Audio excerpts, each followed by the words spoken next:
spotlight before the moment flies. Ooh, so tell me goodnight. Cause I'll find a better one. Ooh, so set the spotlight before the moment flies. It's not a problem, cause I know what I'm getting into. All right, ladies and gentlemen, we are back. All my guys, they are ready to rock and roll tonight. All right, I already got everybody pulled up on the panel tonight. I'll let them introduce themselves, but I always got to do that mental check before we get started with our show, because we could do a show all night long, but I want to make sure everybody's mental health is where it needs to be. Ladies and gentlemen, the panel for tonight. All right. It's good to see everybody. So what we like to do for the people that just come on with me for the first time, I like to you guys to introduce yourselves, and also I like to know how your family is doing, how life is going, how's your mental health, is everything good with you? Before we start the show, I want to make sure everybody's good. So we'll start with Reckless Logic, man. Thank you for being here tonight. How's your family? How's the niece and nephew? I heard Tim in the background the other night. How's everybody doing, man? And then we'll go from you to JT and so on and so forth.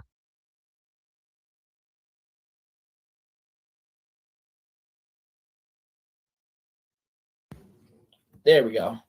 You can hear me? Yes, sir. Okay, I want to make sure everything was all good. Well, hello everybody. What's going on, panel? Welcome to the land of Reckless Logic. Please make sure you guys pop that like button, hit the subscribe button, and please smack the notification bell so do not miss any more posts from us. I'm doing well. I'm feeling really, really good. I feel energized. The nieces and nephews, they still in the other room. Just I'm gonna be multitasking, but I'm gonna be okay. I'm gonna be good. But I feel good.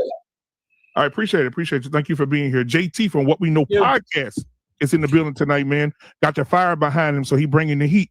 JT, how's your family, man? How's my sister doing over there? What you talking about? What we talking about? Oh, man, we doing real good over here, man. It's Friday, homie. It's Friday, man. It's Friday, bro. Yes, sir. Enjoying that. It's hot in here. It's gonna be hot in here, but I'm in Michigan, bro. So it's cold this way right here. It's so cold in the D. You know it, man. It's I come visit you in the summer. All right, so man, we got Mandrell in the building tonight. Mandrell, you there? All right, man. How you doing tonight, man? How's everything going with you? Just taking it day by day. All right, man. That's what I'm talking about. Take it day by day, my brother. Hey, glad to have you here. Conscious TV in the building. Conscious TV, what's going on? The King, what's going on? I am well. I want to thank you for having me for one. Thank you for hosting this, and shout out to Mandrell who introduced us to the Black Man Unfiltered Network. My family, I have no idea how they're doing, but that's actually doing me some good by not knowing. So happy to be here. All right, thank you so much, man. Thank you. Brother Clarence is in the building tonight. Brother Clarence, what's going on, man? All the way from over there to Let's Talk the Better Black Life. All right, make sure y'all go over there and like and subscribe over there and support Brother Clarence, as he is a part of Black media, as well as I and the rest of the people on this panel. Brother Clarence, how are you tonight? How's the wife and the family, man? How you doing? Everybody's good, brother. Thank you for asking. Hold on. There we go. All right. Everybody's good. Man, blessed is the best word I can use in English. Everybody's good, man. Hope all of y'all are doing much better. And like I said, man, we all good, man. Ready to go, brother. Had this conversation. Thank you so much, by the way. Absolutely, man. Thank you for being here, brother. Thank you for being here. And you know what, guys? Why Brother Clarence is here tonight, I want to thank him so much because he contributed something to me that's amazing. And tonight, when everybody get out of line in the chat or on the panel, I'm going to have Brother Clarence to say this to you guys. Get out of here! Just get out of here! Thank you so much, Brother Clarence, for being here tonight.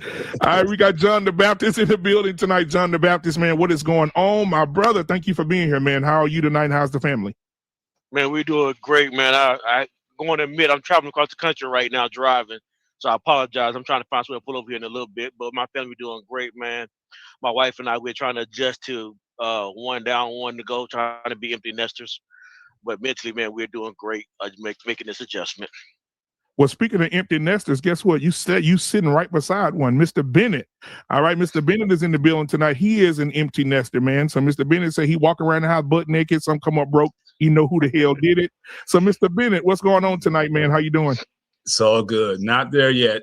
Just had one come home this weekend. So they just remind us. They just want to drop in every once in a while. Just let us know that you're not getting away so easy. So we had to keep clothes on today. Absolutely, brother. Thank you so much for being here, Mr. Bennett. He's always been here for me and supporting me no matter what's up. Thank you so much for being here. Last but not least at all, ladies and gentlemen, you got to put your hands together. It's getting a little cold in the room tonight. You got to give it up for your boy Freezy is in the building tonight. Give it up. Freezy, how's everything going over there with the wife? What's going on in the household, man? You had to slap anybody today. Come on, talk to me. Yeah, man. Nah, she was on her best behavior today. And okay.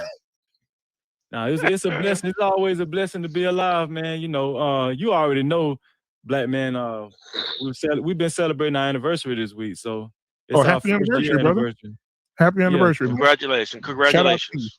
We made it. We made it 1 year. We made it. Man, come on. You guys got 75 more to go, brother. 75 more to go. I think after 75, you can walk. All right. After 75, you can walk. All right, man. Well, again, this is Black Men Unfiltered Network. If you have not hit the like and subscribe button, go ahead and hit that now. If you do want to give to the channel, you see the Cash App at the bottom of the screen, and you also can give a super chat as well. And we're going to go ahead and get this conversation started. Driscoll, inbox me, Driscoll, real quick, and then I'll send it to you real quick, real fast. EMU. Yeah. Can you give me a couple of seconds? I just wanted to publicly thank Reckless Logic and Conscious TV for doing the show Wednesday again. That was by far and away, by light years apart, the best show I've ever done since I've been on YouTube. I mean, you guys are sensational, and I just thank you guys for coming up and doing the show with me again. I really appreciate it. I'm very grateful. You are welcome. You're welcome. All right, man. So listen, guys, as we start the show, there's been some I'm gonna pull this up while I'm talking so everybody can the audience can take a look at it. You saw it at the beginning of the show, but I want you to, this has been a lot of controversy with these two magazines this week. And so I want to put them out there. As we can see here, Mr. Majors to the left here. Then we have Rihanna. We want to just have a moment of silence for Rihanna real quick. I just want to thank God for Rihanna with her man as well and her baby. And so this has been given a lot of controversy as far as they said the men are being emasculated and the women are being, when it comes to the Rihanna, that it's like she's leading him, right? Could seem petty, but this is what I'm getting at. This is what I'm seeing. She's leading him, and she's emasculating him. Now we get to the more controversial one. Is Mr. Majors here? You've seen him in a lot of blockbuster movies. The man has done so many movies in the last 2 years, he can't even count them. And if you didn't see the entire photo shoot, if you want to go look at it, go look at it. But they said that he shouldn't, as a heterosexual man, he shouldn't confuse people, or he shouldn't allow people to dress him in this manner to make him look feminine. So let's get the conversation started. The first question I want to ask everyone tonight: are Black men being emasculated? Is this, because the name of the show tonight is Emasculate the Black Man, the New Frontier. All right, so we'll start with Reckless Logic, and then we'll go around the room. So we'll get a yes or no from everybody, get what everybody's thinking first, then we'll go into the conversation. So Reckless, are Black men being emasculated?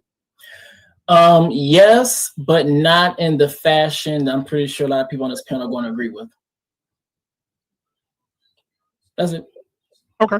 All right, JT, what you got for me? Thank you, Reckless. Without a doubt. Yes. All right, Mandrill.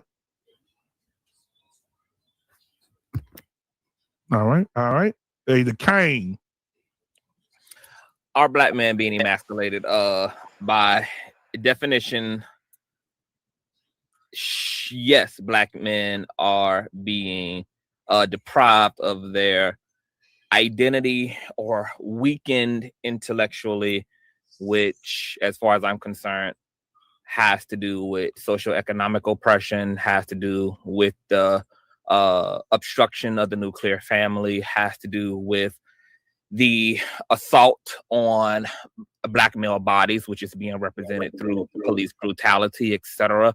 And so, yeah, there's multiple receipts and facets that Black men are under attack, which has nothing to do with being in thigh-high boots.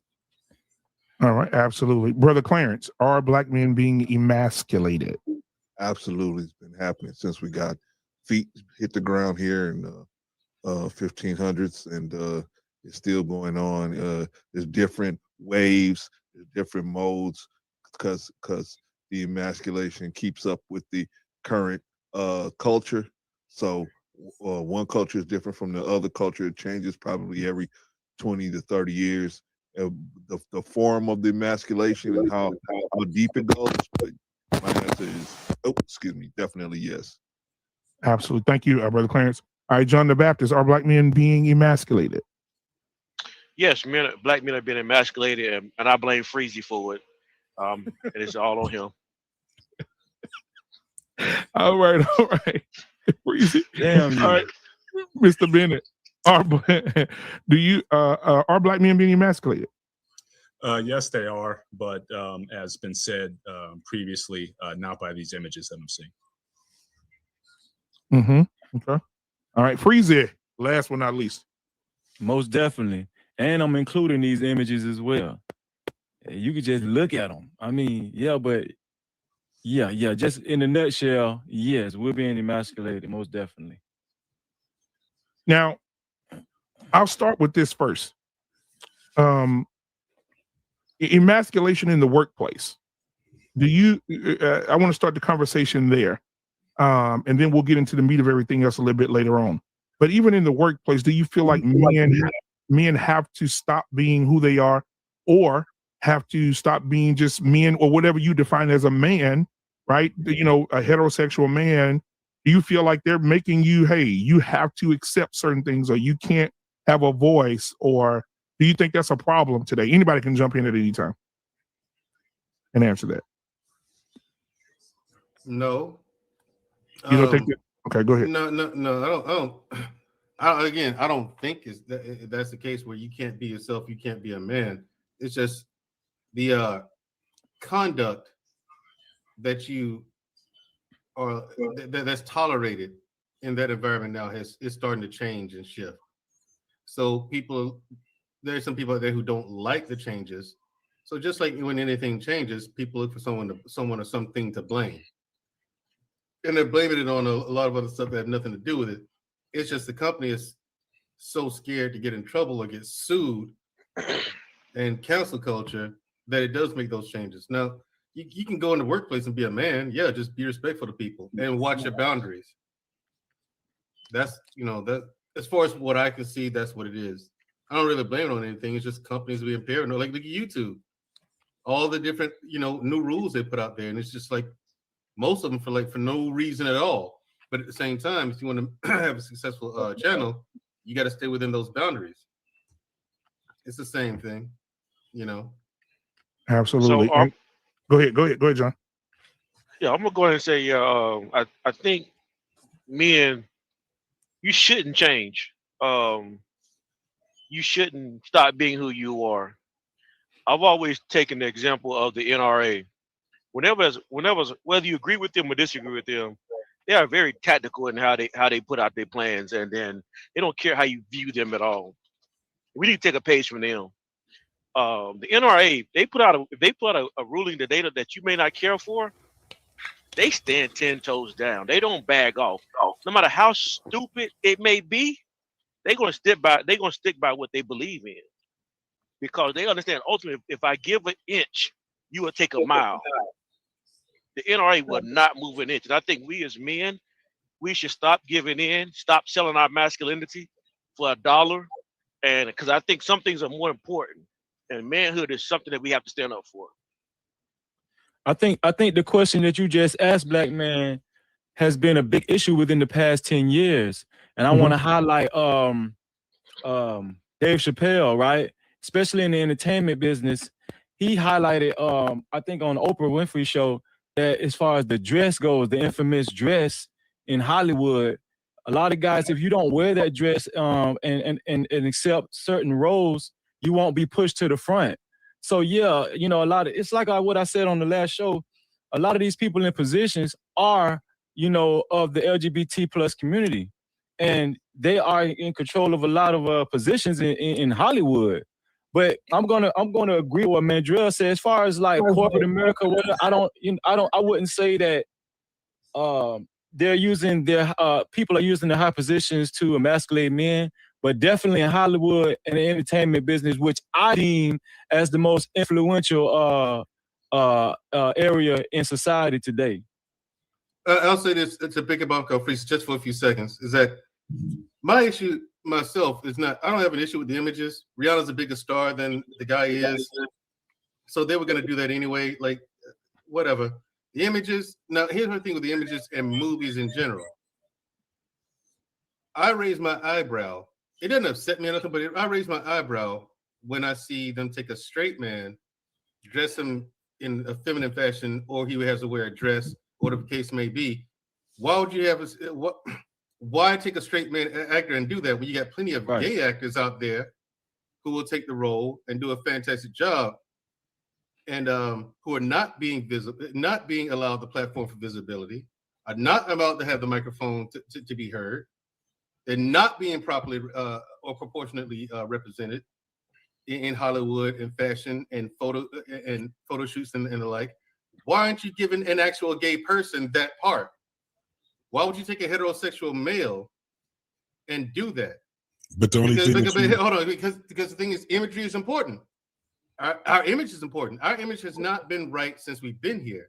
Like look at the 70s and 80s when all the action stars came out. We had Arnold, we had Lou Ferrigno, we had Sylvester Stallone, we had Jean-Claude Van Damme. Right. Only person we had was Action Jackson. That was it. Everyone, RoboCop, everybody else is white. You know what I'm saying? The big badass, you know what I'm saying? But those are the guys I looked up to, bodybuilders. I didn't know but Arnold carried a baby. Right, but here's the thing. I didn't know who Lee Haney was until the 90s. But all up until then, all I had was look up to was white superheroes and G.I. Joe. And they had one black guy in G.I. Joe that did nothing. So that's my thing. Like, if you're going to do that, cool. I don't care about if a dude puts on, you know, just like a woman. But I mean, why aren't you giving that to a gay person when they're screaming for representation? They're screaming for opportunities. You know what I'm saying? Why are you not listening? So because there's an agenda. Right. And why are you taking that? Yeah. Well, why? No, JT, it's not an agenda. We just want to take you, a straight man, and dress you as if you were gay. Let's just pretend instead of getting a gay person who needs the representation and visibility to do that. But it's bigger than that, Mandrell. Look at sports right now. They got everybody in sports wearing dresses and wigs. You got Shaq, him and Barkley. You got Dwayne Wade wearing knickerbockers. You got you can't use Dwayne Wade is not a good example. No, I'm saying in sports, period. The image of us as black men, you got name them. You could just name. But Dwayne Wade is not straight. Okay, then you got LeBron James. Then you got you had what was the other basketball player they had in the doggone dress? The football players. All the football players, they got them doing some type of gay stuff, and they supposed to be straight men. And then when you look at even when you look at them in the movies, Vin Rhymes, look at him. Holiday Heart. When it comes to big ass, strong ass man. Not only that, but even in Pulp Fiction, they had him being raped. Yeah, great. And he gonna tell his savior was the white guy, right? Yeah, Bruce Willis. Yep. And he gonna tell him, "You don't tell nobody nothing. Don't say nothing to nobody." Hey, come on, bro. Hey, all right, so hold on, guys. I want to welcome Information Man here tonight. Thank you for being here tonight, my brother. Thank you. I was waiting on you to get here. Now, I will say this, guys. If we got 56 people watching right now, we got 33 likes. Let's get those likes up, please. That helps with the channel and with the algorithm. So thank you so much, guys, for being here. If you have not hit the like button and the subscribe button, thank you for being here. Go ahead and hit that. So, guys, let's continue the conversation. So I want to get everybody else's thoughts. Reckless, what is your thoughts about the workplace? In terms of the workplace, no, you shouldn't have to stop, quote unquote, being a man. But the thing is that you should probably learn that we're in a different culture and understand boundaries. So which means that you probably can't compliment women or in the same fashion like you used to, because now you understand that it's inappropriate. You can't just openly talk about one's sexuality or their gender identity openly in the workplace, because you have to realize that it's considered inappropriate and insensitive, and also realize that you can also fuck up your own bag. And so with that being said, if you don't do it for them, do it for yourself. Brother Like, Clarence, you can still be a man, but at the same time, you can also be a human as well. Now, Brother Clarence, I see you shaking your head, getting ready to get some fire. So what you got? I believe brother Reckless right, and you know, things are different today, man. You know what I mean? So, but in the workplace, as far as now you're talking about us as black men entering in the workplace. Okay. Well, what we have to understand is like brother Reckless was saying, we're kind of like playing with somebody else's ball. And so if you're playing with somebody else's ball, it's like when we used to go to the courts out here in Compton, you know, the dude that brought the nets, you know, he had to be on somebody's team or he was going to leave with those nets. So we had to make sure he was on somebody's team, right? And that's just the way we had to do it, right? So you know, when you in somebody else's house, you got to act accordingly. And so until we start to think outside of the fact that, okay, yes, we want to have a job and we want to work and we want to provide for our families, but if we really want to be ourselves, we're gonna have to hire each other. We're gonna have to create industries that we can sustain on our own, just like we sustain the hair and nail industry. We are the hair and nail industry, and like Minister Farquhar said, we are the entertainment industry. We are it. So therefore, if we would be we would follow those industries and promote and put money into our own industries the way we put money into these other industries, then we could create our own situation where we could walk into work and it was our business. Now there's going to be still some rules of the laws of the land we're going to have to follow so that we don't get, you know, caught up. But basically, that's going to be the best option for us as far as acting like a true black man, in my opinion. All right. Question to the. Oh, go ahead. No, go ahead, John. No, go ahead. My question to the panel is, and maybe I didn't think this all the way through, but that's part of who I am, I guess. Maybe. How much is our manhood worth? How much is our masculinity worth? Man, anybody, information man, you can go ahead. What is our masculinity worth? I had a few things that I wanted to say. Could you all hear me? Yes, sir. You good? All right. I'm going to be speaking upon these things historically. I've done enough research and I've learned from the best in my time at San Francisco State University. I took a course called Black Cinema, and we went deep into this course. And black men being emasculated, I would say yes. But it's also deeper because the word emasculate, really, if you go back and you look historically, they would remove the organs of black men. And when you look at the Ku Klux Klan, during the times that they would drag black men out of the home, one of the things that they tend to enjoy doing was taking a black man's private area scrotum, and they would carry it around like a rabbit's foot. So this whole thing about whether we are being emasculated, it has its roots from the very beginning, historically, from the time that they brought us over here and banned and shackled slavery. And it continued itself out of slavery when you had the onset of slave patrols and the way they were trying to destroy black men, because they understood at a time in history in this country that men were actually, I don't know if it's the same today, but black men were actually seen as the backbone of families. Although our women were there with us through these situations, we were at one point seen as the backbone structure. And the way you destroy a family is you destroy that family through the man. So we have to recognize that reality. And you all were talking about that this issue around whether the statement that Brother Clarence was saying and Brother Reckless was saying, I think it goes a lot more deeper than that. Because in the workplace, you don't normally hear about Black men in general getting ourselves caught up in situations where we are whistling at women on the job, or we're getting sex charges being levied on us on the job. You see a lot of white boys get caught up in these situations. This is where Black men find themselves in a pickle on the job.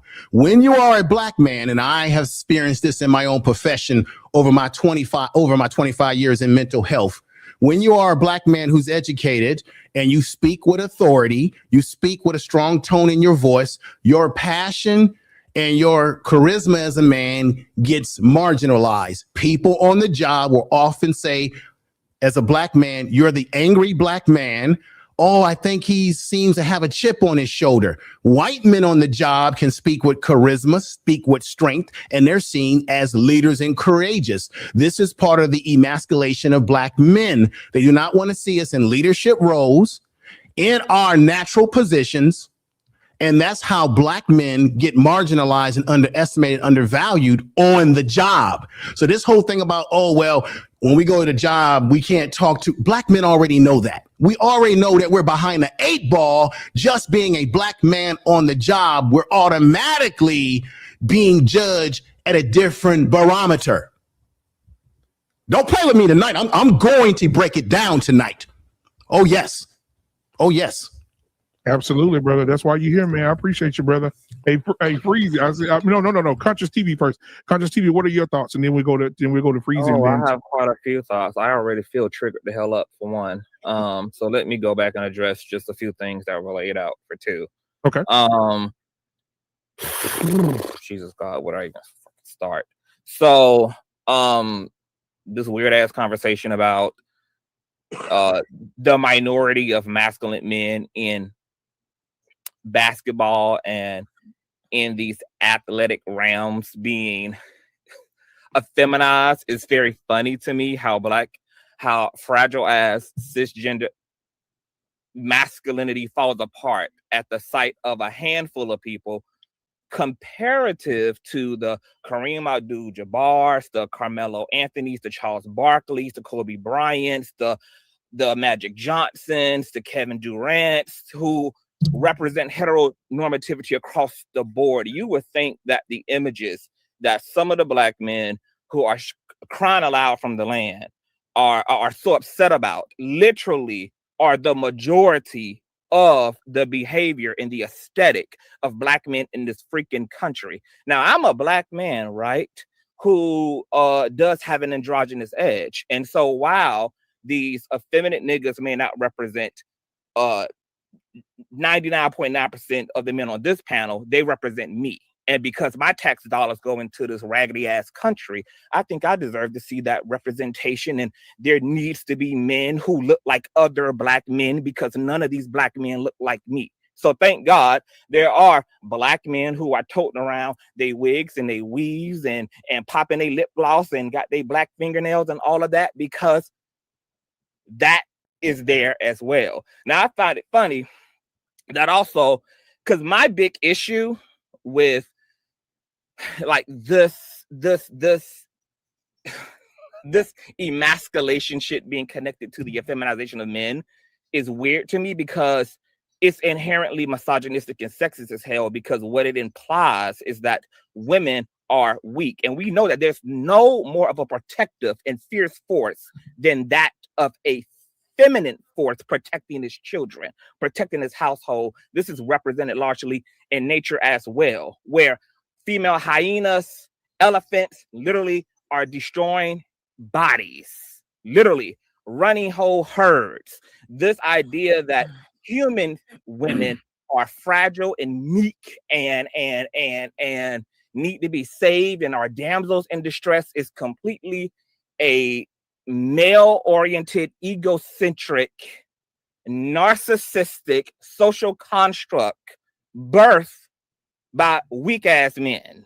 Women are are ninjas, women are firefighters, women are police officers, women kick ass, women kick box, women beat ass. They represent military as well. So this idea that to be feminine means that you don't have the capacity to be protective and to be fierce and to be even violent and aggressive if need be. It's literally it's a wannabe urban legend of male patriarchy. But the reality speaks the complete opposite. And the whole gag is I literally have same gender loving friends who twerk, wear lip gloss, and are shooting AR fucking 15s in the army, who literally could bust a cap in any nigga's ass at any given time, who lay their life down for this country every single freaking day and return home from those services and go back to being super gay as hell. So I never can appreciate conversations around the way that femininity is defined and the way that femininity is interpreted to be weaker or lesser, or that to be effeminized is some removal of certain traits that are domineering and even necessary. And I think every person's humanity. So my last point before I land my plane. Mandrill was talking about the gay actors and the non-gay actors. You know, contrary to popular belief, actors take roles that challenge them, that are not like them. That's actually the whole definition of acting. Like a gay man, why would a gay man act like a gay man? It's called acting. So people want to act like things they're not. That's the whole yielding force of the acting world. And for two, I know that I can see here that most men are not fashionistas, but it looks like most men here are not doing New York Fashion Week, okay? So that much is clear to me, okay? But some of these athletes that were named who are wearing the Gucci purchase and all of that, these people are a part of upper echelon society. They are part of an entirely different culture and cuisine. They eat from an entirely different fucking plate where clothes and aesthetics are of artistic form. They represent status, just like the wigs on the dead presidents of y'all dollar bills. Those were status representing aesthetics. It's an entirely different multiverse at the top. So when men from this multiverse particularly try to judge, observe, ridicule, rebuke men who exist at a different tax bracket, who exist at different opportunities, who have been cultured in ways that men at the bottom of the pyramid have not, it's always comical to me and a fantastical laugh to me. I think it's hilarious. And I think that more Black men could do more to see the world and see that it's broader than this 3D, frail, cornered view that they oftentimes look through. And I'll shut the hell up for now. Yeah. So anybody want to respond to that? Yeah, I want to respond. I want to respond to that. So I got no reply. So basically, when it comes to the police department, the military, or any type of authoritative position, especially in the Western Hemisphere, we know that. I mean, let's just stop playing. Women make up probably 1% to 5% of those positions, right? And we also know that those positions are most effective when men fill them. I would not feel protected if my city had a police force full of women. No, I would probably tell my wife, let's pack up and leave this motherfucker and go somewhere where we got a bunch of male officers. I mean, we just got to be honest, okay? And on your thumbnail, Black man, I noticed it was Ebony magazine, and I think the other one was Vogue magazine. Well, both of those magazines, right? The chief editor of Ebony magazine, I think, is Eden Sklenar. She's a big, heavy supporter of the LGBT community. And for the Vogue magazine is Dame Winter, also a female, and she is a big supporter of the LGBT community. Now, I'm not saying that was a big catalyst on why those guys on the front were emasculated, But I mean, come on, let's just start putting 2 and 2 together, y'all. And Conscious last show, you understood, you know, when you was breaking down slavery, and you talked a little bit about slavery, and you know how all of us black men and black people in common have that in common as far as like slavery and whatnot. But then you want to bring up the wigs and stuff from the dollar bill and all that kind of stuff. We know that, you know, in the practice of Anglo-Saxon culture, listen, I do not match up black men culture with Anglo-Saxon culture.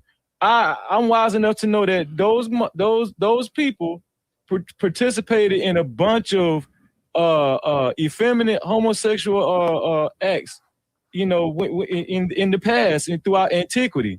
So what I'm saying is that. And I brought it up in the context of speaking about the fashions that were criticized by some. No, what you said that the wigs also. You said that the wigs are also. I'm saying that a wig ain't nothing but an aesthetic. It don't have to actually be connected to nothing, and that black men have full autonomy to do what the fuck they want to do. Because I'm one of those black men who does just that. I don't. But you said I don't need permission to put a certain pair of drawers on, to put lace panties on. I don't have to seek the black cisgendered capital to get a permission slip like y'all require from the drag queens who come and read bedtime stories to your children at these schools do.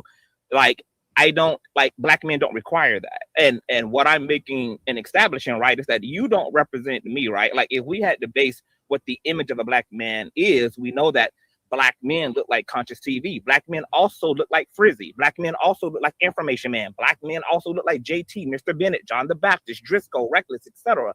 So who should be the face of all faces? And I'm asking, why can't men be represented across the board? Who decided that one man is this is the for all black and brown men? This is the problem. Let me finish this information, man. The only reason I mentioned the wigs, because you said that even the wigs served as a symbol of status or whatever. And just like it did in Egyptian culture of authority. At that time, it was. Well, even the judges and the barristers, as they called them from the UK, they would wear those headpieces. But that's more of an Anglo-Saxon culture. They ain't got shit to do with black men. That's what I'm saying. So I just want to say, let's keep it in context. Let's not mash all this shit together. No, we're gonna marry all of it because black men do all of that. Black men are all of that. Black men participate in all of that. And I think it's also funny that there's this divorce and declaration and opposition against homosexuality when you are the same men who make the exception for homosexuality when it comes to your woman inviting other bitches into the bedroom, or when it comes into threesomes and same gender loving in the context of women, but then want to get on here and have damn congressional hearings about black men in wigs and black men sucking dick and black men taking it in the ass and black men being effeminate. Like, man, bullshit. I'm trying to figure out, are we talking about the emasculation historically of black men, or are we talking about how black men on this panel feel about people that are gay? Because Conscious TV, that's not where I'm going. And one of our problems, brother, is that we spend way too much time, especially on YouTube, letting celebrities. I don't give a damn about celebrities. Yeah, they got a lot of money. And also we know that they do a lot of weird shit in Hollywood, which people who are from Hollywood have told us about. And it's been documented that there's some weird demonic shit going on out there in that place. I live in California. I can tell you about some goddamn things that I know people who work in the entertainment industry in my goddamn fraternity. Now, the black men that I deal with and the thousands of black men that are in my organization, we don't reflect those celebrities. Well, I'm talking about brothers like brother Smith, one of the billionaires. We don't reflect them. Why are we using celebrities and athletes? No, let me finish. Don't information man me right now. I'm gonna cook it. I'm gonna cook this goddamn dinner the way I choose to cook it. Why are we using celebrities? I'm gonna get to you, but I'm gonna finish my point here. Why are we using celebrities as the barometer for what black men are or not. When we know, and you know this, Conscious TV, that within white society, they have balance. So in white society, you have white gay men represented. You have straight white men represented. White people in white society, they have a balance. They can be all these different things. In black society, when it comes to... Why are you directing so my question to you was, why are you directing that towards me? Because it was your brother. The reason why I'm directing this towards you, because I asked a question. I would like to finish my point. I would like to finish my point. The question I was asking is, are we talking about the emasculation of black men from a historical point of view, or are we talking about because you made statements about black men feeling uncomfortable with gay men who suck or this and that. To be quite honest with you, I'm 53 years old. I don't give a damn. I've been around people that were gay. I've had gay friends. I've went to college with people that were gay. I don't have an issue. People keep thinking that black men, that we got this issue about what people doing in their bedroom. That's not all black men. And that's not all black men on YouTube who think that way. We're talking about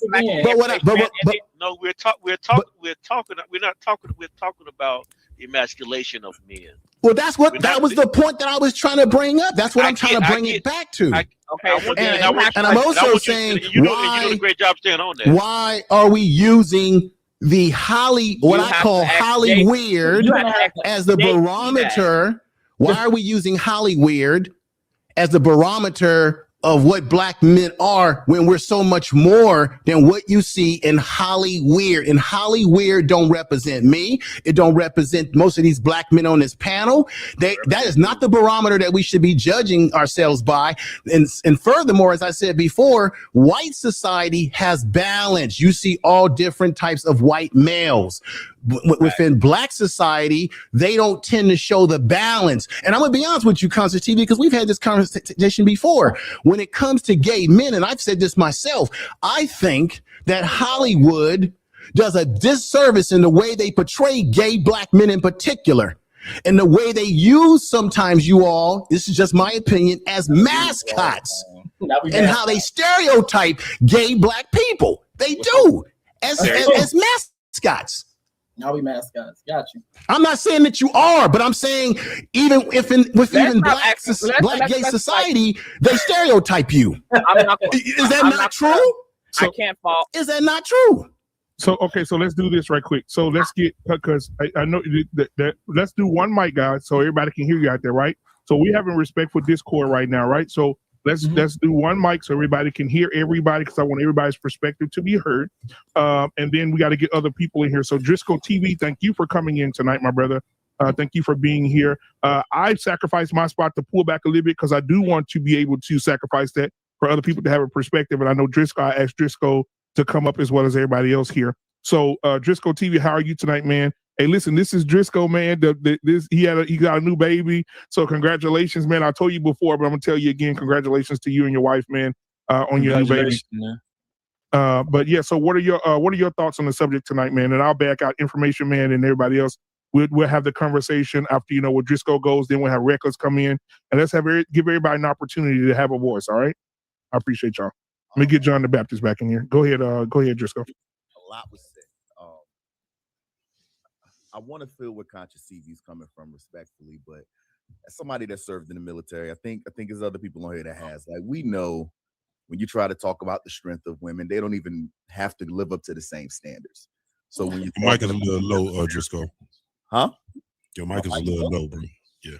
Check one. How's it now? There you go. You good. Yeah. I mean, yeah, they don't live up to the same standards. They got to do half the amount of everything on the PT test. This idea that women are strong because they're in positions in the job market just doesn't really make sense when you're looking at the facts. As far as representation, I don't really understand the argument, and I'm saying this respectfully because as far as the forward progress of society, I don't see how it benefits us as a community to have representation that can't contribute to the forward progress of society. If more of us were to be homosexual, we're not going to continue as a race. We obviously don't need to keep representing something that is obviously unnatural. Now, I'm not saying that to fight against the idea of people who want to live that life privately. I just can't see why we need that representation, though, in the public. Doesn't need what representation? For clarification. Queer people, homosexuality. Why? I don't understand the problem. What's wrong with it? I just explained the problem. Did you not hear what I said? No, so let them respond. Hold on, Mandrill. Yeah. Let Reckless and Conscious respond to that, because I think they'll be better suited to respond to that, to what he just said. Yeah, fair enough. Because and this is what I mean when I say that a lot of the times when we start to get in these conversations specifically about homosexuality, trans, all the other stuff, is that a lot of the talking points are rooted in homophobia. Not calling you homophobic, but it's rooted in homophobia, because these talking points, yes, you may not, because it's a phobic, yes, you may not fear gay people, queer people directly, as in when it's time for you to get in the field and beat their ass, you're not afraid. But however, these talking points are used as fear tactics. It's going to be called a hate crime, so I would be afraid. Well, actually, no. If you just get into it with a queer person and you just so happen to get into it with them, that's not a hate crime. A hate crime, because y'all, I love skipping steps. A hate crime, if you're directly beating them up, attacking them over sexual orientation or gender identity, and also with that, they also take into account the slurs as well. So that will classify as a hate crime. Now, in terms of the talking points of these are fear tactics, because even when you start to get down to the root of what people are saying about homosexuality, queer people and stuff, it doesn't make any sense. And now you have people with concerns, issues, and now they're creating this irrational fear. First and foremost, queer people do have children. They do procreate. We literally have the brat literally popping out a baby any second as we speak. Bisexual people do exist within the world. Sapiosexual people do exist in the world. Transgender, which is a gender identity, not a sexuality, they do have children as well. So this narrative that homosexuality and that's going to stop the population, that is cap, is full of shit, and it's used as fear so people can continue to be transphobic, homophobic, whatever their agenda is. How do two men have a baby? Explain that to me. How do two men have a baby? Because now we have technology, and also with that, we have technology. People do go to the doctor, and then not only that, excuse me, you asked me a question. Hold up. Okay. And not only that, you literally have gay men that do actually sleep with women. They may actually go that step and actually sleep with a woman and procreate. Right. So they if that's what they want to do. So yes, gay people do have children. Just because we're homosexual, that does not mean that we do not want to become parents. I didn't basically y'all don't have children. Y'all don't have children. Basically have to sleep with a woman. You get it from a woman. We do have children. So I want to get in. This is like, how do two men have a baby? That was the question. I'm losing brain cells to just even being here. I want to be quite honest, but I'm going to bear it out without being violent. The answer was no. Two men can't have a baby. That was the answer. That's not the answer. I'm going to answer the question. So wait, I'm sorry, Conscious. I'm sorry. There's a distinction because you guys are conflating two things as well. Being able to procreate versus sexual attraction and desire are two different things. No, we were just saying two men having baby. It was simple. Excuse me, I wasn't done. I was not done. When it comes down to your desire or what you're sexually attracted, I can be sexually attracted to a man, but however, if I want to procreate, I still have the reproductive system to do so. Right. Which not means with a man. I can procreate. Two men. Not with another man. Excuse me. But however, when it comes down to heterosexual people, a lot of the times you guys don't have to even think about that because your sex, whether you want to or not, you're going to have a baby if you choose to, or if it just so happens to happen. That was my whole point. There were two different things. Two men can have a baby was the answer. No, they can't. That was just it. And that's not what he was saying. He was saying that's not what I'm saying. Hold on, guys. Hold on, just a second, guys. Here we go. Y'all love it. What y'all want to hear. Hold on, Mandrill. Hold on, Mandrill. So just a second, guys. we're speaking over each other, and we're not having a conversation on homosexuality. To this point, we're having a conversation on the emasculating of the black man. So that was my whole point, Black Man Unfiltered. We have gone down another direction, which is what not the topic was. Yeah, that was the reason why I brought up what I said.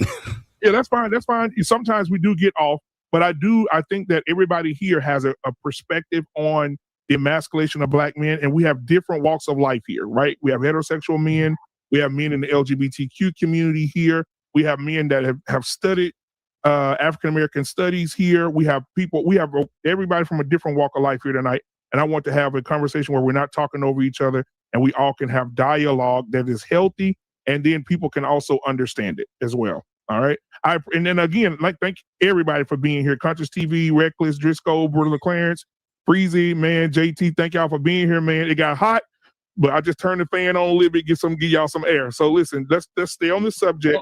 But I do want to talk about the root of emasculation, because somebody earlier said something about it started in the 1600s. I think it was Brother Clarence that started that. Before we go to a Black Man Unfiltered, yeah. Just address a few of the things that were spoken about. Yeah, absolutely. And after Conscious goes with that, then Brother Clarence, and then you and Information Man, because y'all got that information on the root of it. We'll start the root and we'll move up. So speaking of Information Man, I would love for him to direct all that questioning about why bring in Celebrity Men to JT, who brought in celebrity men and athletes, etc., and those men walking around in dresses and Gucci purses, etc. JT introduced those talking points to that wasn't right. No, I did not introduce. Yes, you did, because we're talking about you guys were already talking. I think he levied back off of me because he levied back off of me when I was talking about JT and Hollywood. Frizzy introduced those talking points. That's why I set up my talking points the way that I did around these athletic men and naming athletes, etc. So going forward, this whole idea about procreation, LGBT, okay, within LGBT are bisexual men and women who sleep with the opposite sex and reproduce children. So LGBT folks still produce children. Also, trans men and trans women is a gender identity phenomenon, not a sexual one, which means that you have trans women who are still heterosexual, trans women who sleep with other women, who reproduce with women, trans men who still get pregnant and utilize their reproductive organs, etc. So LGBT people largely across the entire board still produce children. Also, I know that conversation around the lack of population is completely fear-mongering and a witch hunt, because these type of... Can we get back to emasculation of men? We're going to get back to it when I'm done speaking. Come on, this is ridiculous. This panel was designed to talk about emasculation of men, not to talk about reproduction. We're not talking about reproduction. I'm not talking We're talking about the emasculation of men. The emasculation of men. And I got permission from the host. John, let him get to it, John. Let him have his say, John. When we respond to him, that ain't the topic. You need to mute it. I'm not talking to you. The host gave me permission to speak. Yeah, let him have his say. So, in my final point, what the hell was I even saying in my damn final point? It don't matter, bro. Let's move on. Oh, no, we're not moving on until I find it now, because, see, I done fucked up my flow. You were saying that you were breaking, Conscious TV, you were breaking down how people with GBQ can still have children. They still use their reproductive organs and things of that nature. Go ahead. Oh, thank you for saying that information, man.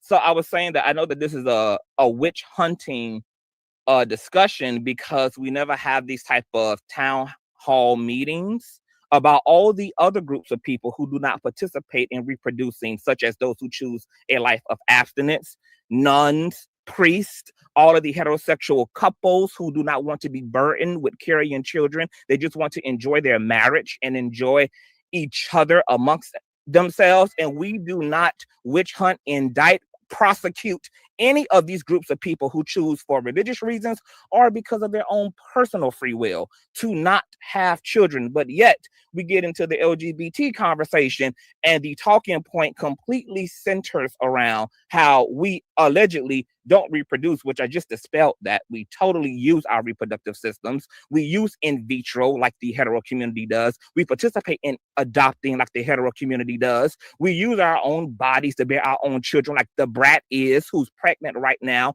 with her wife expecting because she went to see a doctor, not a man. So it's just buffoonery. And so just like in the last panel, I'm always curious to know what is the real issue and why is it that it's queer people who get hung up on that cross when everybody else in this system that I named, those who are abstinent, those who choose not to reproduce of the hetero and queer kind, don't also end up on that cross. There's never this passion for them, but all this heat for us. Okay, and I need somebody to make sense. I got a question for Conscious. I got one question. It's gonna be quick, John. I got one question for Conscious and Reckless. I don't know.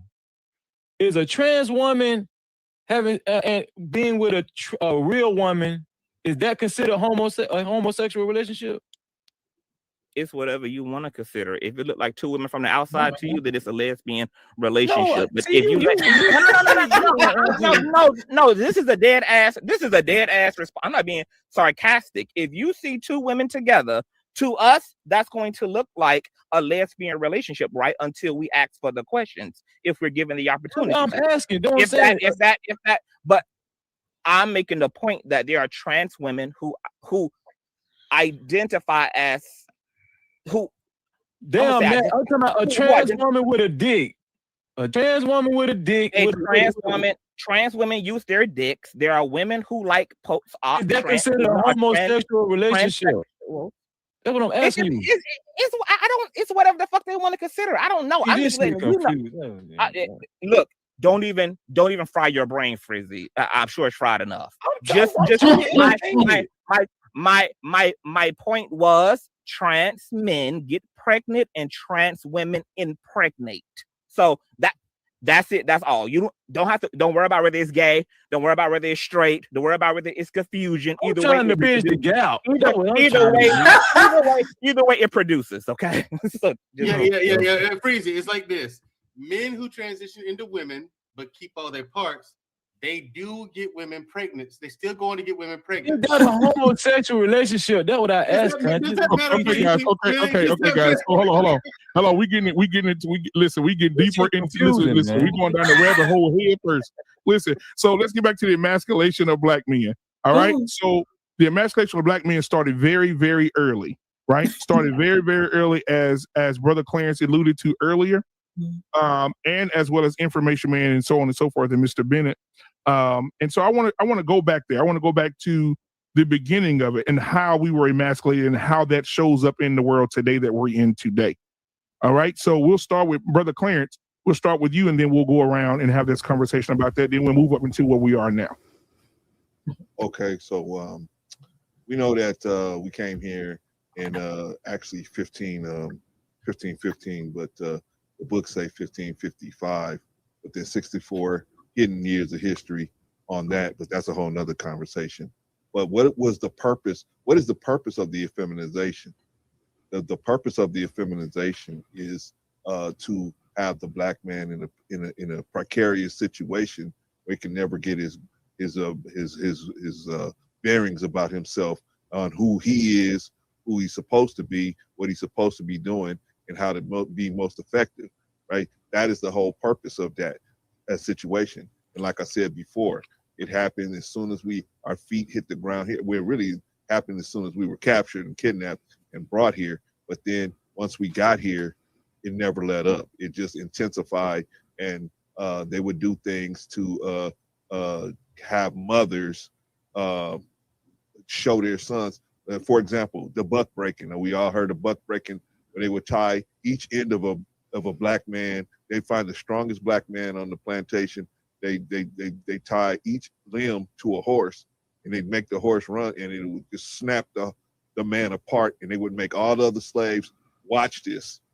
And what it would do would have the mothers say, I don't want that to happen to my son. I have to put the fear of this man into my son so that he will stay alive, because I want him alive and in fear more than him to die on his feet. And so that was carried on, that process was carried on through us. And now it's a different form now. Now it comes in the form of images. And that was one image, but we were right there to see it live. Now it comes in the form of other images. Selling rocks, you tearing up your community, you shooting up your community, you gang banging, or you live in a lifestyle that is what I want to say, adverse to healthiness, right? And a lot of times they put that on our homosexual brothers, right? They out there they just running raw on each other, right? So that's another thing that they have to deal with, right? Because I believe most of them are not doing it, but some are, just like some of us are, right? So, but the thing is, they put that all on them, and so you have all these images of us living, not being at the highest use of the Black man's mental and physical power, because we're running around chasing sexually, whatever orientation we have. We're constantly on this grind to get sex instead of building a community, building a nation, and overthrowing the thinking process that we've been oppressed to actually have to deal with. That's in my opinion. Let's not forget, brother, that when we talk about the emasculation of Black men, for me personally, it's not just about homosexuality. So I'm not here to punch down on people that are gay. We've had Black people that were gay in our communities going way back. You had James Baldwin, who was definitely a writer in the movement. So let's not act as if, well, it's just gay Black men who are contributing to this. No, like you said, it started a long time ago. Remember, there was a time when they told your great-great-grandfather, who was a man, they called him what? They said, come over here, boy. I'm looking at the emasculation of Black men from the historical point of view. They called us boy. You have your minstrel shows. How many of y'all remember the minstrel shows? How many of y'all on this panel watched a movie called Ethnic Notions? How they portrayed Black people, not only Black men, but Black women, how they deformed our figure to break down our humanity. So they've been operating on this. There was a time in this country, if you were a Black man walking on the street and a white woman was walking, you had to get off the street and you had to get off the corner, the block, and walk on the street. You had to move away from her, right? If you were seen to say something to her sexually, we all know about Emmett Till, you could be hung. So the emasculation of Black men has more of its beginning at that stage than before you get to this whole thing about, well, put a Black man in a dress and what have you. I'm looking at the nuances of this country and how Black men are treated and still treated today. Ask yourself, as Black men on this panel, do you think you can go on your job or go into this society? I'm not debating you, brother. Oh, okay, because I was just saying, I wasn't trying to say it's all about homosexual situation. No, I'm not debating. I'm not saying that. I'm reinforcing what you're talking about, but we have to ask ourselves an honest question here.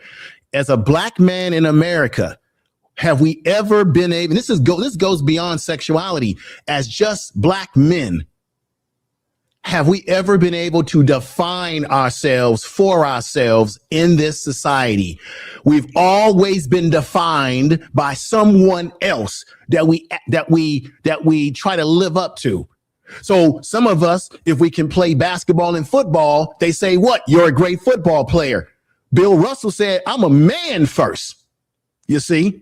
So Black men have always been defined by who's in control of media. When I had a professor in school who said he or she who controls the media controls the mind.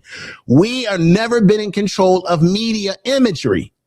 Exactly. So because we don't control media imagery, they can put out there on the big screen whatever they want. They can define a black man as being athletes, a comedian, whatever. And that's why I had made this statement earlier, Reckless. I wasn't trying to be disrespectful. Even when it comes to black men and women that are in the gay community, that same mechanism will define how they see you as a gay black male or female. They are constantly defining us because we don't control our own medium. We don't control our own radio. We forget black people used to have their own newspapers. You can go all the way back to 1919 when you had Lincoln Films, when we had our own movie studios called race movies, where we defined our images for ourselves.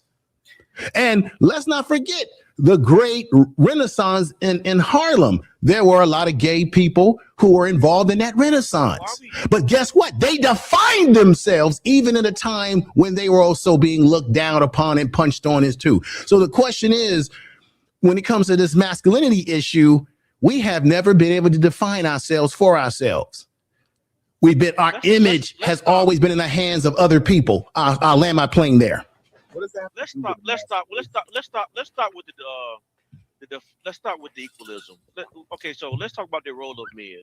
Why it's wrong to emasculate men. This is why it's so dangerous to emasculate men. Going back into history, since the beginning of time, men were created to protect the women and the women and the kids of the community. Yeah. So therefore, when you look at survival, somebody echoing, is that me echoing? What's going on? There's survival, protection against the wilderness, against wild animals. This is why so what we're starting to see now in modern day culture is make the man look weaker, make the woman feel stronger. And so what that does, it leaves the community of women and kids to suffer. So let's stop trying to pretend like that the media is not playing a strategic game of making men look and appear weak. And we can't be trying to equalize about, trying to protect the alphabet community and not include us into trying to include into the conversation, because this is a tactic of evil to divide what a man is created to do. It's not about your sexual orientation. It's about what the purpose and the role of a man. And until we understand the purpose and the role of a man, we'll never get anywhere in this conversation. This is the reason why the conversation of you guys trying to define yourselves, this is the reason why queer people have an issue, because a lot of times when you guys want to define yourselves, and even when we're in the conversations, you guys don't want us part of that man. You're part of the conversation now. You're part of the conversation. Right.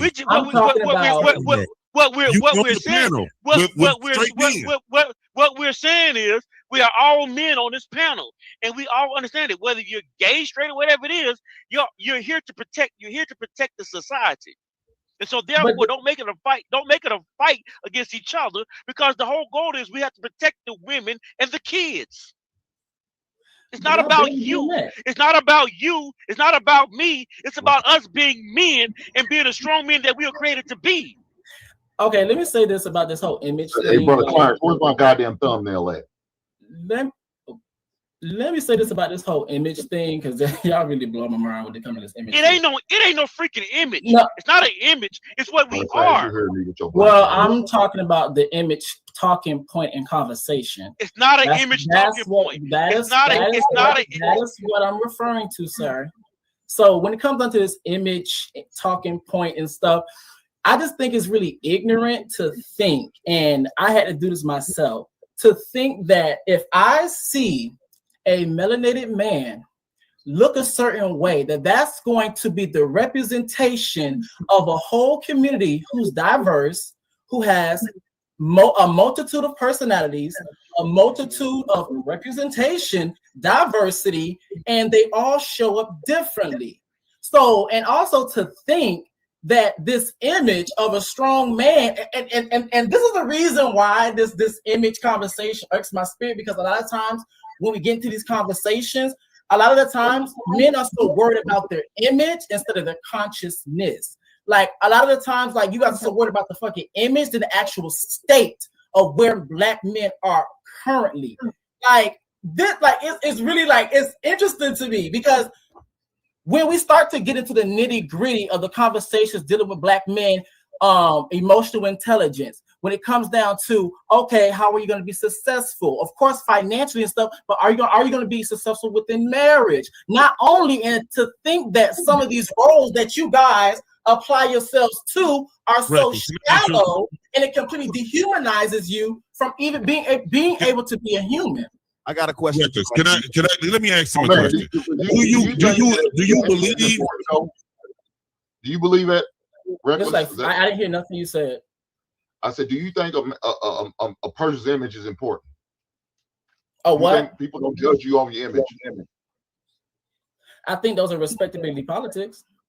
Because keep in mind, and here's the thing too, we all melanated up here. Like, let's have an honest conversation. Come on, stay with me. Image is not going to save you. I am sorry. It's not going to save you. It does not matter. Even back then, when we had melanated men in their suits, in their bow ties, that did not keep white collars, dick and pussy from going into melanated spaces and destroying those things. An image is not going to save you.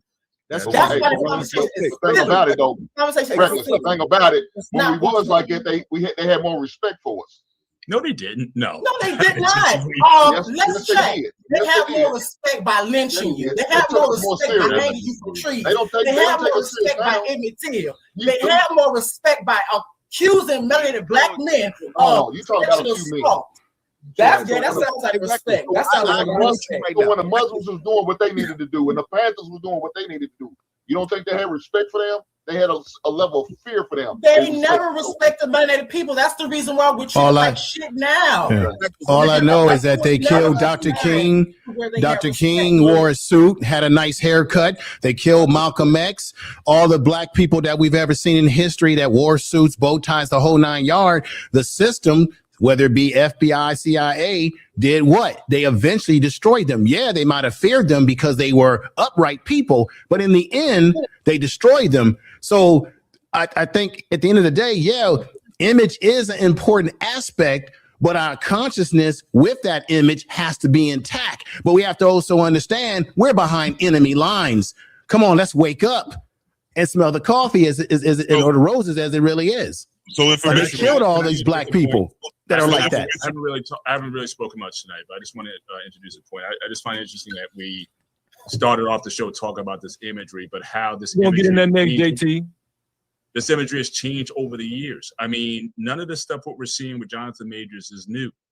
Go back to the 70s, brothers were wearing long fur coats that actually redefine masculinity by the dress style of these prominent Black men. Go to the, and do we want to talk about the 80s? Do we want to talk about Rick James? Do we want to talk about Prince? But it's not the same with those guys. Those guys were all those groups of age. No, but I'm saying, but they dressed in a lot of ways for him. The hairstyle, the makeup, everything that they had. But listen, bro. But we never questioned their masculinity. Never. It was. Listen, it was. Prince's his was questioned. Eddie Murphy was questioned. All of these. Michael Jackson was questioned.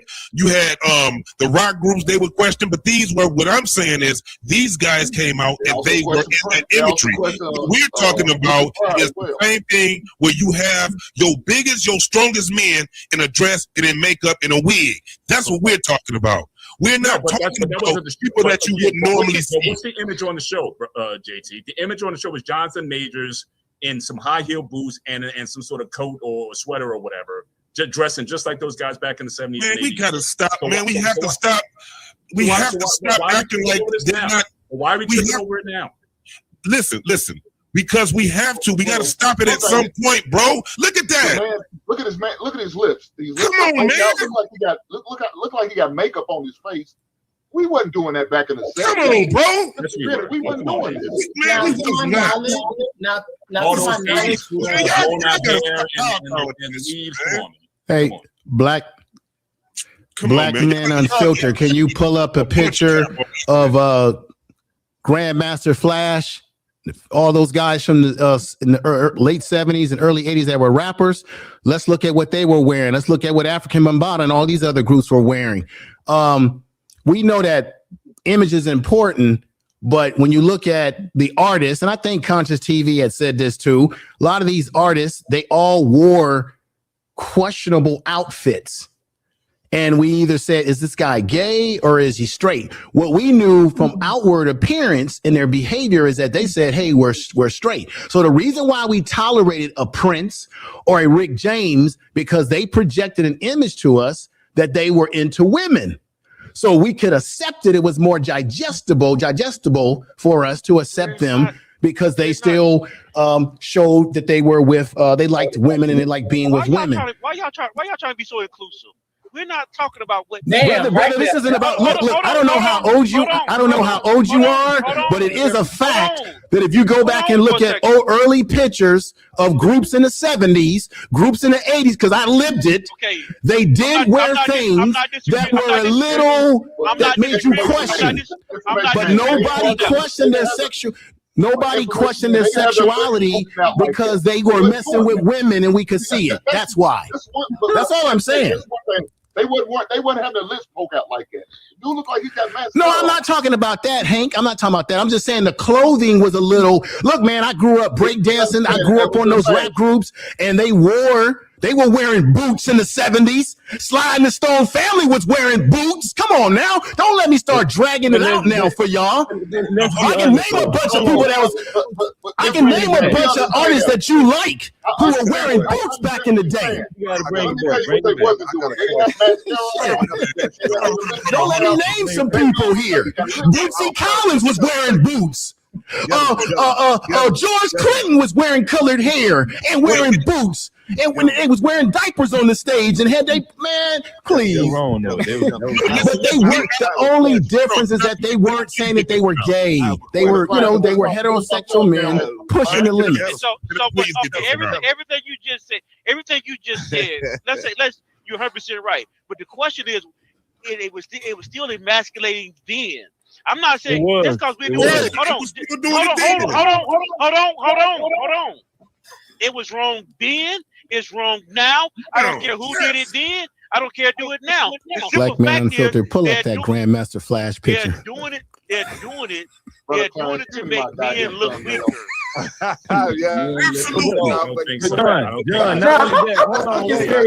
Wait. Let me say this, John. Not only that, John.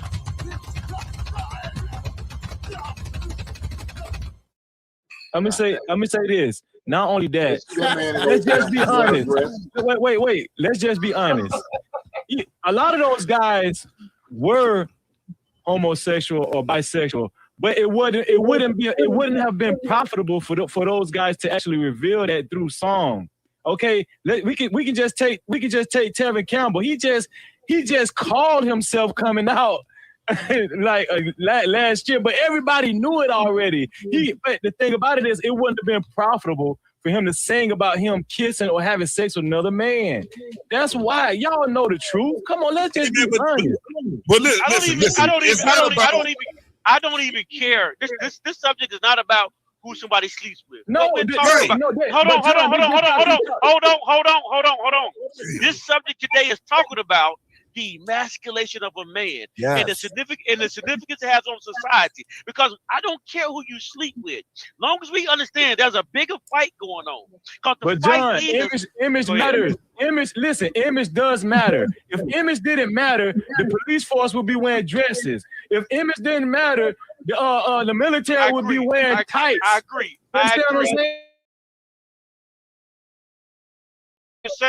I get what you're saying, but what I'm trying to say to you is that look, we're sitting here talking about sexuality and what men would want to wear to look this. Okay, that's true. I get it. You don't want to go to war in a ballerina suit. I get it. I understand that. But the bigger question is, can we focus on the bigger, broader subject? Because while we're talking about sexuality, there's an attack on the society and our culture, and we're spending too much time talking about sex. Let me tell you why. I got a question. Hold on. I've been trying to ask a question forever. Oh, okay, sorry. Separate the two, because we're talking about emasculation. Thank you. You're talking about an attack on masculinity, and masculinity, by definition, is the social expectations of a man. So, what are the social expectations of a man? And I would ask that to Reckless. Do you believe, in your opinion, on a societal level, The way that you speak and present yourself is what we consider masculinity. I would say, yeah. Okay. I'm balanced. Fair enough. Let's move on. Okay, so that I wanted to ask the question, and that was kind of on the lines of the question I was asking, because I think we all have different perceptions of what the image of a black man should be, as far as in the media, as far as what our children should see, right? If our children come home from school, they should see strong black women, they should see strong black men, right? Can we all agree on that? No. I don't Yes. I don't think Who's in disagreement with that? That's John the Baptist. I'm gonna tell you why. Okay. We should not see strong black women. Why not? Because what we should see is we should see submissive women who Yes. follow the leader, who follow the leader men. Okay. I don't want to be married to a strong woman. I want a woman. I think you're getting confused. You're confusing strength with disobedience. I'm not confusing those two. No, I'm gonna be very specific of what I'm talking about. Okay. The Black Panther movie is trying to show women as strong. The other movie I just went blank. Woman It's trying King. to show Woman King is trying to show women as strong. Nah, I don't want to see show women as I masculine. don't. They're trying to show women as masculine. Masculine, correct. Which thing. correct. Women have their own strength. And there's 10 of us up here, and the 10 of us together couldn't push one baby out. What's a woman's strength, Clarence? What's a woman's strength, Clarence? A woman's strength is her ability to recognize a good man and follow that man. That's her strength. Okay. To teach your children. If you're going to find it that way. Well, these heifers are weak as hell then, Clarence, because a lot of them can't find a good goddamn thing. Listen. I'm ready to land the plane here. I want my damn thumbnail, Clarence. That's what you be wearing my thumbnail. The strength of your woman is to be able to take your program, crunch it up, and give it to your children, and have your children walk on your program as given to. Stop identifying your women as strong. Stop identifying your women as strong. Why don't we need strong women, brother? What I'm trying to tell you, when you identify, because what society is trying to do is they're trying to put out women on the front lines. Anytime you put your women on the front lines, they're trying to destroy you as a people. Well, so stop calling you. We don't have to. We don't have to let our women get on the front lines, brother. We're strong too. We're strong too. Have you been asleep for the past 50 years? Because you see what they're doing to our women, right? Yeah, but they can only do that with our permission. We are allowing that to happen, right? We are correct. Okay, You're right. So we are allowing that to happen. How we allowing it to happen? We are allowing that to happen because instead of I'm gonna ruffle a lot of feathers right here. Instead of being at home, instead of promoting our families and keeping our word, we make this child, and we're gonna make sure that child and that woman is gonna be our first order of business. Instead of doing that, we're out here trying to have social lives. Most of us. Yeah, there's some of us that are. Most of us. So that's where that's what I'm seeing the last 20 years in particular. That's what I'm seeing. And so it's more of a man by how many women you lay down with and get up and walk away with. So you allow. I'm sorry, I'll let y'all rock out with that one. That is. Go ahead, Rick. I mean, okay. We have all. You can walk out your front door right now, and so can I, and you can see the proof of what I'm saying right now. It's kids. I know. Little kids out here running around in the street, no father, nothing. You can see that. So I know more good. I know more good men than I know bad men. But that's because of your relative, who you associate with. The reality is much larger. How can we have 75% single children being born to single parents, and this is not the reality? This is our reality, brother, and we are participating in it. Because them strong ass women don't know how to pick good men. You said they were strong. That's why. But how can they? My question is this: I didn't say they were strong. I'm saying we need strong women in our household that understand what a strong man is. A lot of our women have been sold the dream that views, likes, clicks, and everything on Instagram. That is what's important. or having an OnlyFans page where they can get money is important. But money ain't the same as a good man. A good man is worth 10 times his weight in gold. So that's my point. We need strong women that can see that, and they can also put that into the children. So these children are not going out here with these molesters, these chomos out here, because they see that the chomo is not a good man. But if your wife can't show your children that what a good man, your wife is supposed to say, that's a good man. See that man just came through the front door? That's a good man. See what's happening? Do y'all not see that they're trying to make women stronger? So do you hold on? So do you think? Hold on. Let me ask this question then, since we're already on it, and let's get everybody else in here too. So you think that also a branch of emasculating men? This is just a question for you guys because y'all just talking about it now.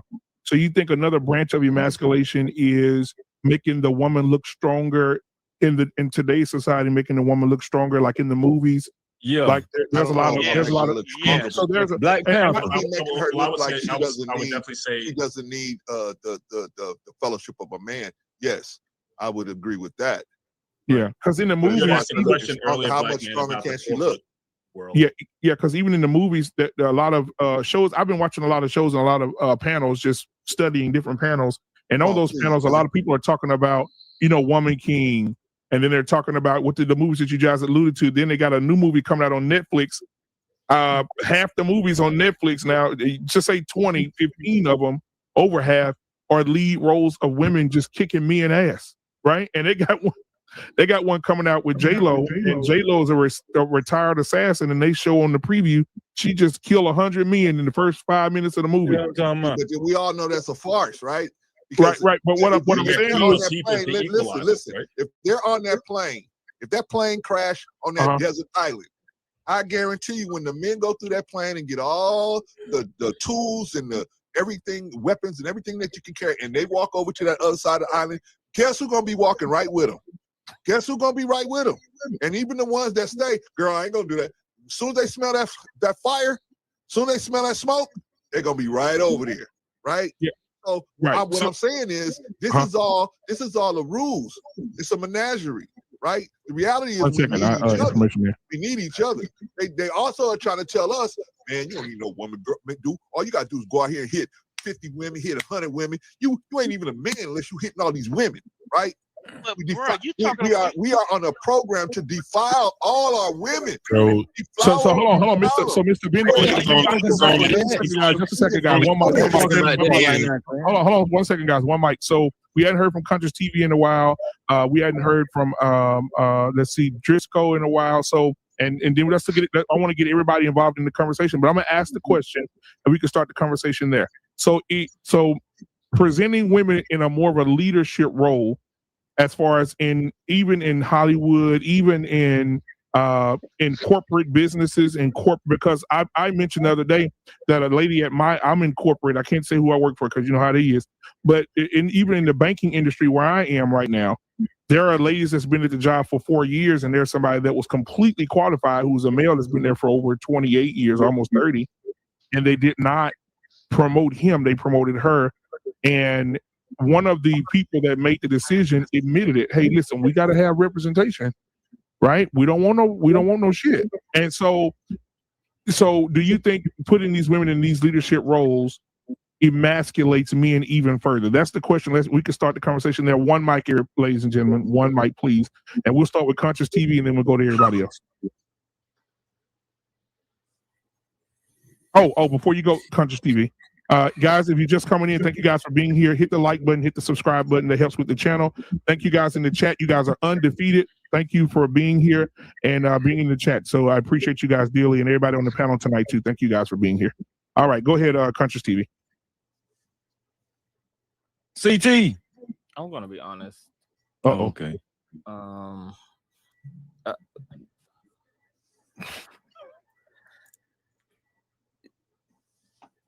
So what's going to happen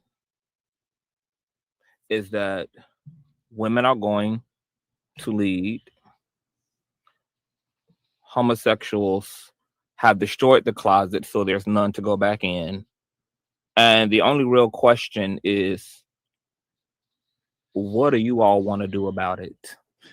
Because nobody cares about whether y'all care about whether women are leading or divesting or making more money. Nobody cares that y'all don't like Black men of the feminine spectrum or the queer spectrum on TV. Nobody gives a damn. Nobody's going back to the plantation. So what do y'all want to do? We just want to have a conversation about. Oh, okay. Well, we just have a conversation. That's how we doing. Is having a conversation. What it means to be a man. That's all we talking about. Well, CT. What's going to have to happen is, I kind of actually agree with what you said. We're too far to. I do agree we're too far to turn back. But what we are going to have to do, as far as like Black men such as myself, we're going to have to start creating tribes. We're gonna have to start creating tribes and tribing off with with groups of our best interests. Because I'm gonna just be honest with you, like, my goals and achievements and where I feel like life needs to go, especially for the Black community, right? Because we're on the bottom. We fucked up bad. So we're going to need strong men. In my definition, a man that's married, that can lead his household, that can teach his son to be a strong man, right? This is what it's going to take for our communities to get to be successful and to get stronger and to actually break different thresholds, and for other societies to take us serious. Now you can say what you want to say, CT, but a motherfucker ain't gonna take Freezer serious if I come through the door with a damn dress. I'm talking about just from, and I'm not being funny. I'm being serious. Like, and what spaces are you talking about, Crazy? Because I'm a very highly respected man in my community. I'm a very highly respected man out here on the street, in the YouTube street, in these real life streets. I am the breadwinner in my family. I'm raising children, nephews. There's not one person online, offline, who don't call upon CTV as a problem solver, and but this is the problem. You're using one way or another on me.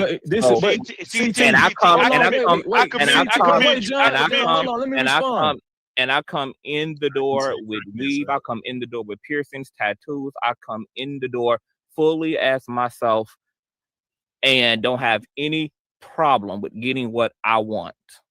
Okay, that's fine. But what I'm saying is, you're using yourself as an anomaly. Just as okay. Cheers to you. But I'm talking about actually forming an army, a team, a tribe of men.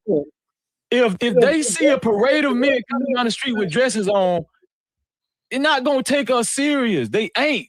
Who is they? The opposers, any opposers that we're like different thresholds that we're trying to break through. You know that men, whatever you're trying to say. Frizzy, have you ever studied history? Do you know that men historically fought wars in what we would call skirts? Yes, I do. But guess what? What I'm telling you is the most successful societies did not wear skirts. What did listen? You're trying to fit a certain narrative in to make it seem like y'all are under the impression that there's something that you can do to actually appease and be respected against your white Caucasoid oppressor. And like Reckless said, we know that respectability politics won't save you niggas, because when George Floyd was minding his goddamn business, that power structure stood on his fucking neck and took his last breath. We know that respectabilities won't save us. How do we keep getting away from what he asked us? Why is it that when I fucking talk, there has to be insertion? Somebody gonna have to goddamn this shit keep going off the goddamn thing. I sat over here quiet and let you niggas run it up. See, what more do you want? What more do you want? What more do you want? What more do you want? Because you're interrupting me. So what more do you want? I want you to be a little more respectful. I want you to stop interrupting me and actually be respectful. Okay, listen, guys. Hold on, guys. So listen, one white guy. None of these strong ass men on this panel won't check you about your out of orderness. It's the problem. Black men are filthy. I don't say conscious out of order. I have a solution. What niggas do. Tell you something. Hey, everybody mute up. Hey, everybody mute up. Everybody mute up. So listen, guys. We're trying. Let's calm down a little bit. All right. Yeah, I seen the coals getting hot, so I had to come throw the water on. Let's get the steam going. Shit. Listen, we gotta have a conversation, guys. And so what I want to do is, the reason I pulled back is because I wanted to let you guys have that conversation. But the initial question, guys, if we can go back to the initial question, and we also had a question from the chat as well, a really good question from the chat that Mr. Bennett was going to answer. Let me see if I can find it here. It's right here. Where is it at? OG, thank you for the question. I'm gonna find it for you. Should give me just a sec. Oh, there it is.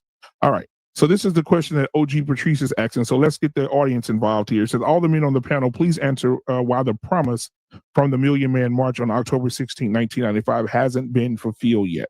Now, I wasn't there. There was no promise. I was there.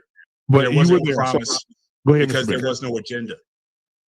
It was by and large, for the most part, it was just a large prep rally for the Nation of Islam and Minister Farrakhan. That was it. Right. There was no agenda. There was no political. There was no political agenda. No, there was certainly argument and debate over the current system, but we didn't come with there was no 10-point plan in terms of how to advocate. There was no voter. Hang on. There was no voter registration drives. No. None of that was there. No, it was good to see. It was mostly symbolic, but it did not have any teeth to it at all. We got back to our respective cities. We were supposed to do a lot of stuff when we got to our respective cities. But again, you're going to have a national gathering of men. There needs to be a national agenda. Just like back in the 60s, there was a national agenda. We didn't have one. We're just coming off of Rodney King getting beat up. We just came off the crime bill in '94. There was no move for political action because by and large, the nation did not believe in political action or activity. So again, we didn't have a plan coming out. And that's why when they had the 20-year anniversary, nobody was there. Right. So again, it was, like I said, it was symbolic, but there was no meat, there was no substance to it. Black Men Unfiltered. Let me also add to that. I was there, and what I do remember is that there was a pledge that Farrakhan had put out, and he had every black man put their hands up and pledge to go back to your community and work in your community, pledge to open up businesses, pledge to treat your women with respect. So the goal is that the onus was put back on black men to do what we pledged to do. So yeah, there wasn't a structural agenda, but if those of you who went to that or watched it on TV, the goal was you made a pledge to make your community and yourself better. So what is that pledge to do? You say, what is one of the solutions to this? I've been saying this. Black men, your first responsibility is to your own children, to raise them, to prepare them for the ills and the good of society. Black men, support an organization that's doing the work on the ground level. If you cannot do that work yourself, if you cannot mentor, then support an organization. I've name dropped on this channel many times that there are brothers that have programs. Why don't you donate to these programs? You get a tax write-off. Donate to Urban Nerds Worldwide. Brother Q Butter's got a program. There's a lot of things that's going on. I get involved in community activities. So that is living up to that pledge. That is living up to it. But brother, it's not an agenda. It was. Yeah, no, I'm not saying it was an agenda, brother Bennett, all due respect to you. I'm just saying that he did tell us, and you know this, to make a pledge. Right. And we all sat up there and made that pledge. So those black men who have not done anything to live up to that pledge, you have no one to blame but you when you look at yourself in the mirror. Black Men Unfiltered. Can you let me share my screen because I want to show you something from Grandmaster Flash and the Furious 5. I want to make a point here. That's Grandmaster Jay. All right, let me share. Put my screen up. I'll pull it up. I got you. Here we go. Pull the full screen. Everybody can see this in full detail. So this is Grandmaster Flash and the Furious 5. Look at the clothing. What did I say earlier? People wore a lot of things that you could question even back in the day. The brothers got pink boots on, white boots, tight leather pants, right? But we know that all these brothers, for far as we knew, they were into women. So we were willing to tolerate them and groups like them because they did project a certain masculinity with women. And when they rapped, they sounded manly and what have you. We accepted this because we've always been tolerant of entertainers dressing a little off the beacon path from what we might not like as quote unquote heterosexual men who want to see masculinity. So this whole thing is nothing new in terms of dress that you can say, I think it's questionable. It all depends on what your taste is. But that's just an example of what I'm trying to show, what I'm talking about when you had groups like that back in the day. So it ain't nothing new around the sun with this type of stuff. But I think where we're going wrong on this panel tonight is that we need to really keep it. There's been some back and forth, unfortunately, with personal kind of shots, but we really need to keep it on topic because this situation is more serious than we think. We're in a psychological battle. We're in even more of a psychological battle today than a physical battle. Psychologically, we're being hit with so many different images today. Right. I don't have a problem with people being who they want to be. Where I do, the problem is that we're being hit with so many different things and we're still trying to figure out. Someone was saying, well, we should be more conscious. Yes, we need to be conscious, but our image plays a role in that consciousness. And I just don't think that even when you have black men who wear the suits and stand upright, we have to realize that we're still in a battle in this society when it comes to who we are and how we define who we are. And we should not allow Hollywood or anyone else to define who we are. With all due respect, that's the problem with the LGBT community. Hold on, hold on, black man. That's the problem with the LGBT community, bro. I want you to get your point up. Hold on just a second, guys. I want everybody to get their thoughts out. I want everybody to get their thoughts out, but I want everybody to let the person that's speaking finish first. And then everybody can go in right behind him and respond. I'm respectfully, because you guys have been very patient with me tonight. So I respectfully land my plane and say thank you for your patience with hearing me tonight. Thank you. Absolutely. Okay. So go ahead, what I was going to say was, with all due respect, right? That's the problem I have with the LGBTQ community. As men, we need to be able to clearly define shit, right? As men, we need to be able to fuck Freezy. Let's talk about the young boys growing up and the young girls. We need to have clear definitions. We don't need to be. Everybody thought I was being funny when I asked Conscious, okay, is that a homosexual relationship? It could be whatever you want it to be. No, I don't want it to be whatever. No, listen, we need to be able to define shit. And as men, for this conversation, if we're not right, that's the whole purpose for this conversation. And so with the LGBTQ community, right, what I've noticed is they've opened doors to just being free to be whatever you want to call it, whatever you want to be. To me, it's all manipulation. Because if you can't clearly define something, I don't trust it. And I'm gonna just let somebody else go, but I just wanted to say that. I just want to ask, what is masculinity, so we can all discuss the point from the same position? Because otherwise, we just talking in circles about opinions, and it could be whatever. I mean, what's the point of talking about emasculation if masculinity can be anything we want it to be? Right. Well, let me take a stab at it. Before I say that, I want to go back into just what was said about the Mini Man March. It brought a lot of black men together. No other leader could bring that many people together, and they did a lot of good, in my opinion. And so there's some, of course, there's no silver bullet out here that's gonna fix the black community. It's gonna have to be a conscious effort from all of us, black men, gay, straight, whatever you want to define yourself as. That's what's gonna have to happen.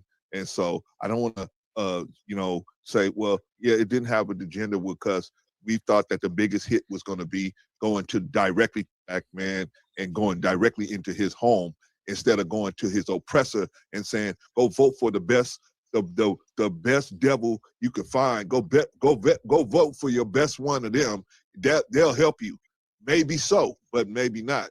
I think it's the system that we have. But no, so but if I'm you don't saying, want to vote for them, then again, stand behind your own. If we had a candidate that we wanted to raise up, then we could have did that. What would be the best thing? Is to me to find a cop on your block to say, hey, can you go in Bennett's house and make sure everything's going good? Or me goes to you and say, Brother Bennett, this is what is probably the best thing to do. Why don't you do these things, and then your household probably will run better, right? Why should I go to the cop that's oppressing you? That to say to him, hey, keep an eye on Bennett. If we come to the cop, if we came as a unified group, then they would have to listen to us. But they didn't fear us. They didn't fear us being there. They didn't. They didn't. They don't. Just like they don't fear the nation now. They don't. Wait a minute, but who's going to get us to be that uniform group? A Caucasian man? You follow them all up. You've been following them. No, for I don't. Like I said, look at you. I'm saying it's fine to bring people to the party. That's fine. But again, having a structure and an agenda that we can go with as a block to cause change. You have the assembly. I appreciate getting us there. But there's nothing. Can I ask a question? Can I ask a question? Last thing I'm gonna say on this. Last thing I'm gonna say on this. If you think that, I'm gonna tell you, just like they do when I came into the nation. I said, you guys need to do this and this. You know what they said? Why are you telling us? Get your ass up and do it. If you feel like that, going up and create. We were doing that. Look, we were doing that before we got there. We didn't necessarily need what I'm saying is, Mr. Bennett, what I'm saying, Mr. Bennett, is, I'm not saying it's a bad idea, but what I'm saying is, the focus was on one thing at that time. If you feel like that should be the focus today, there ain't nothing stopping you from going out and doing it. You an empty nester, right? Everybody's out the house. Go on and go on and knock it out, right? So can I ask the question? Can I ask the question? I want to finish my point, JT. Driscoll asked, can we define masculinity? I was going to do that. Specifically because we got this thumbnail that everybody I was going to do that. Talking about. So what's the issue with the thumbnail? Okay. Now, first of all, because we skate issue is I'm not going to make an issue with the brother on the couch.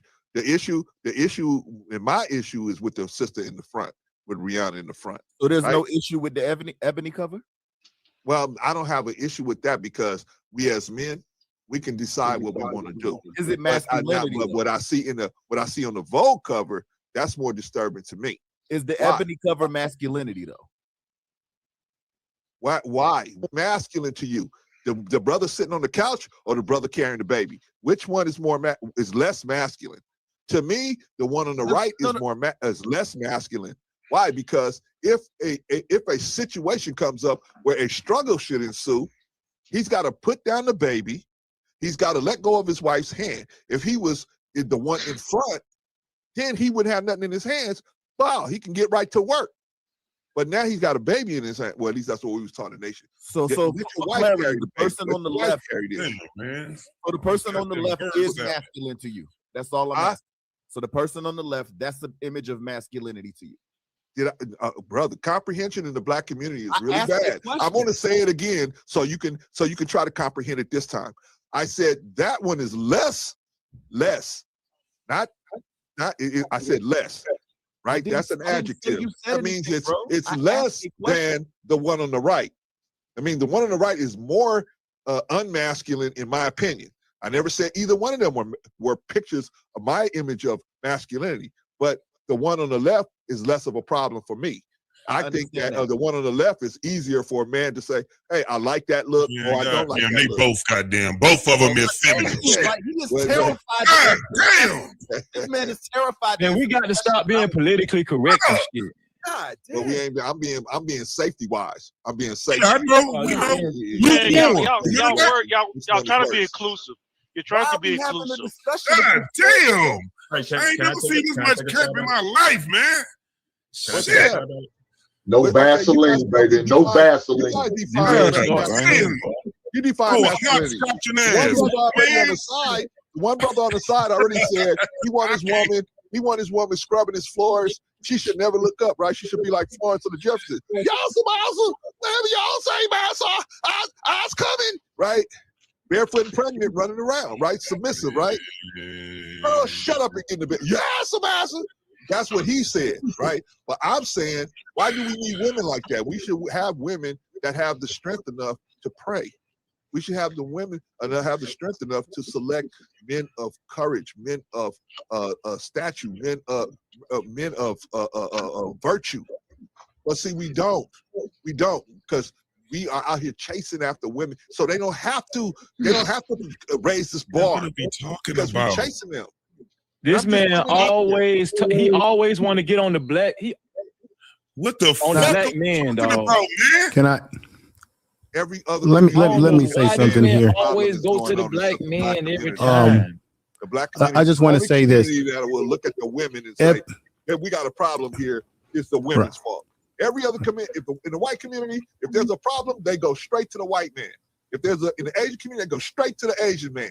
The black community is the only inside out community that say, hey, we got a problem here. Let's go to the women and this is the funny thing though, gentlemen. We are looking at two magazines. One, Vogue, which is not black owned and operated. You have to go look deeper into the surface of who took those pictures, what their agendas are. We don't own Vogue. One has Vogue. Vogue is a white magazine. What make you think that they know about black society or black men anyway? They've always been destroying our images. Now let's look at Ebony magazine. All of us have grown up on Ebony magazine. Ebony, Jet, you know that it has changed over the years. They have lost their whole agenda to the black community. They do not. They have gone somewhere far away, which is why their viewership has gone down, because their mission statement, they've gotten away from my frat brother who owned the damn who founded the magazine. They've gotten away from the real mission statement of what the magazine was about. And then when you go deeper in the surface and you see who did the photo shoot, most of the people who did the photo shoot with brother Jonathan did that photo shoot. They were white photojournalists. It's supposed to be a black magazine, but the majority of the people that were on the set that produced that were white people. Now, when we talk about who our enemies are and how they want to redefine our images, all you have to do is look at who produced it, who were behind it. Ebony magazine's been sold all the way down the river. Black folks don't even really own that publication anymore. So you're looking at two publications that don't even represent black society anymore. One that used to, that's gone with the wind, and the other one that never did represent black society. So now we're up in arms. I'm not surprised by it.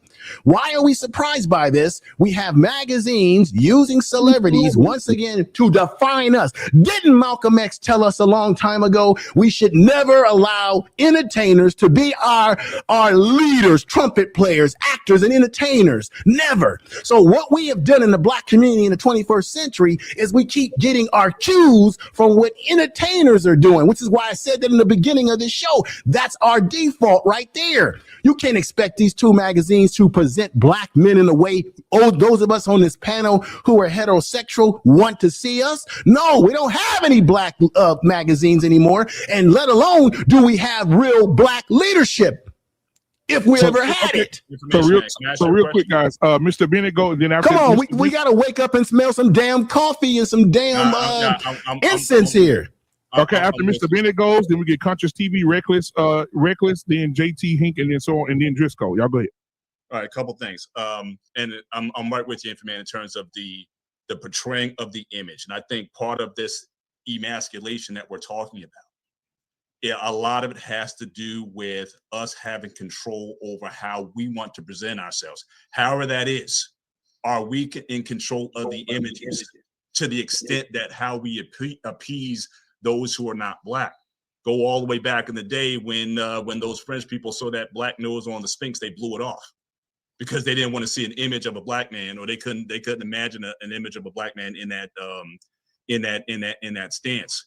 I remember there was an interview with Little Richard, and why in part Little Richard was the way he was because that look helped to appease the audiences. Most of his audience was white. And the reason why he did the makeup and everything was to make him look less threatening to those white audiences. And so a lot of this has always been about the image. Go back a few years ago. Now a lot of us are offended by this image. Were we as offended at that as we were of the image of LeBron James and Gisele Bündchen, which I think they were also on I think it was a Vogue cover, and he was holding her like King Kong and Fay Ray. again, the image of the black man has. I remember that in these roles that appease other people. Where, put it this way, if you had conscious black people in any of these situations where these images were shown, and if we had the final say over whether or not that would go to print, none of that stuff would have got there. So again, the level of emasculation in that we don't have control of our image, and we're letting other people define what a black man is supposed to be or to look like. So I think that is definitely an issue. Now, to get back to Driscoll's question about what is masculinity, I look at it more so in terms of the forging of something, to take something that is raw and to forge it into something useful. That masculinity is to change the world that you're in. Driscoll, I know you're a Christian, a man of faith. Again, Genesis talked about, man, you're supposed to go and have dominion over the earth and to control it. And I think that's where a lot of masculine energy is. When you create something from nothing, when you take resources and forge them into something useful. The creative process, the engineering, the sciences, where you take to master the world, you must understand it.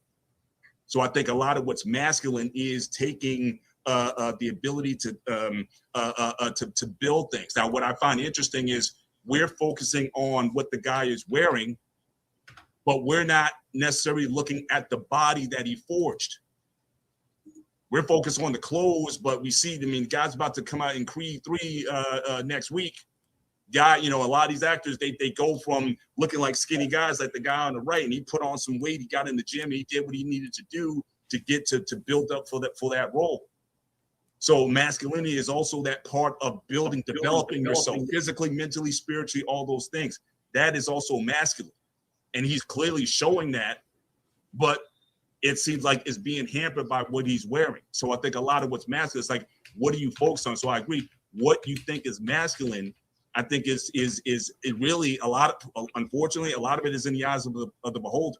But the way I see it is, it's about, can you afford for a person, a 150-pound person, to get in the gym and dedicate themselves in discipline and diet and getting things right and taking the proper nutrition and making something out of themselves, making them a stronger version of themselves, not just physically, but the mental process that you go through. That is also masculine. So if the clothing and the way that the male presents himself is no longer what we're considering in the being a feminine or emasculation, what are you saying, that the thumbnail is completely irrelevant to the conversation, and when we take no issue with that in regards to this discussion? I think we put too much emphasis on it. I'm not saying it's not necessarily important, but again, we don't even admire the work that he put in, because you see all these actors, right? They don't come in just jacked. They always, get a rough line for a move. We don't even pay attention to the body that he formed.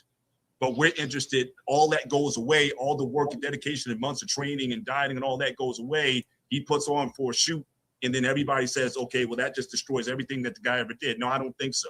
So I'm not saying that your image not important, no, but I think we're putting too much emphasis on it. And it wasn't about really the idea is controlling the image that we have. Right. It wasn't really about what the guy did, though. I thought the conversation was about the agenda or why they're trying to portray us in that way, and not necessarily his actual life. Well, like I said, I can go back to what was more offensive with the LeBron James cover. That was more offensive than this. They wanted to make him look like King Kong as an ape. But doesn't they all fall into this is the thing? Doesn't it still make it where they all fall into? But this is the thing. It all falls into a false narrative of who we are. Just like when you look at rap, when you look at all these different things on how it is right now, there's a narrative that black men are either what? Gay or they're thugs. This is a narrative that is hurting us. Now, the problem that I have is that we're not being 100 when we're having these conversations. When he asked about masculinity, all you have to do is give a definitive, just give the definition of what masculinity is. We keep pussyfooting around it. It's a simple definition. I got it right here. I got the definition right here. Hold on. We'll back up.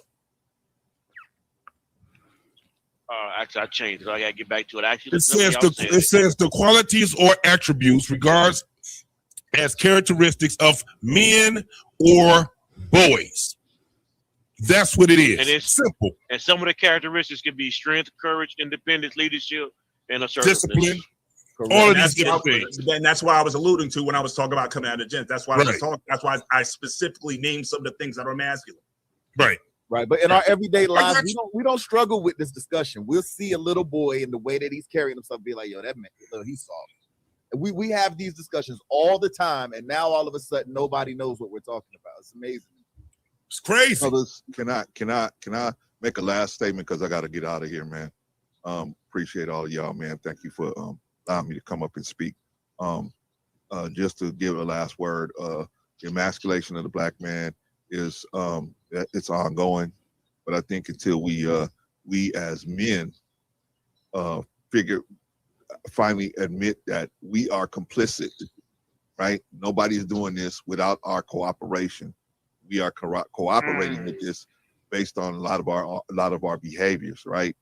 Until we're willing to admit that and take a look at that, anybody with any type of silly little plan of emasculation or whatever they want to do, whatever you want to say, they're going to be able to get it off because we're so far apart from each other. We got so many things that we disagree on. That's what we're focusing on. We should focus on what we agree on, right? We may not agree on the same religion. We may not agree on the same orientation. We may not agree on the same street to live on, whatever. But we can agree on what we can agree on. We got a situation that is past critical that needs to be addressed. We got young black boys that do not know what the hell to do, and they're out here just terrorizing people because they just don't know. They don't know the difference because they don't see black men. And I know because I worked out here in downtown LA and everywhere where they haven't, these young boys haven't seen a man in 6 months or so. I come to their house and they're so overwhelmed that there's actually a man in the house. They looking at me like I'm Santa Claus or something. So let me just say this to you because you going right up my wheelhouse. So the question again, that we need to mentor and be in the lives of young males, particularly those that are our sons, our nephews, because that's your first duty to your family first. Right. But I would challenge all of you on this panel tonight. Are you a member of 100 black men? Are you part of a church or religious group that does this type of work in the community, where you live? Are you a member of fraternity or some type of organization that does this type of work? Or are you giving donations, whatever little bit can count, to an organization that can do the work on the ground that you may not have the personal time to do? That is the question here, gentlemen. No, and no. Then what the hell are we talking about then? So if we're going to set up here and say that's not the only way. That's not the only way. But that's not the only way. I know it's not the only way. I know it's not the only way, brother, but it's a goddamn way. And if we're going to set up here, and talk about what we need to do to help black young men, then certainly when I ask the question that I ask, we should be willing to say, hey, you know what? I need to be doing that tomorrow, or I need to be contributing. I'm just saying in general, it's about accountability. We always talk about accountability. I'm gonna speak for myself. I didn't say. Yes, I do. I do. Well, then why would you question what I just said, brother? See, when you said what you just said to me, that makes me think that you're suspect. Because why would any black man question a black man who asks a direct question like that that's about the benefit to a community when we're sitting up here talking about black boys? If we're so damn concerned about black boys, then we should be wanting to get involved with black boys on any level that we can. That's what I'm about. Okay, so now me and that brother answer the question. Hold on 1 second. Hold on 1 second. That's why I asked the question. Hold on 1 second, bro. Hold on. No problem. You asked. Hold on, bro. Okay, all right, I'm gonna hold on. You asked 3 direct questions. I was being truthful to the question that you asked. I wasn't saying it in a derogatory way. I was just saying no, I don't. And I wasn't saying that to be argumentative against you. It was me being honest to the question that you asked. Thank you, brothers. All right, thank you. Now, but it also doesn't mean, although I don't do the 3 things that you discussed directly. Now, we're saying that in the derogatory way.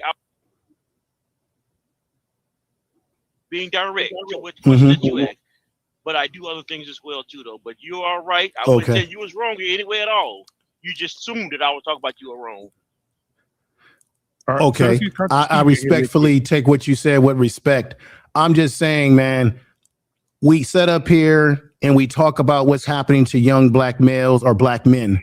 And the only way it's going to change is that we have to change the image. See, I'm not waiting on celebrities and entertainers and athletes. They're going to do what they do to make the money. He took that photo shoot because he's probably getting a nice paycheck for that photo shoot. See what I'm saying? Economics.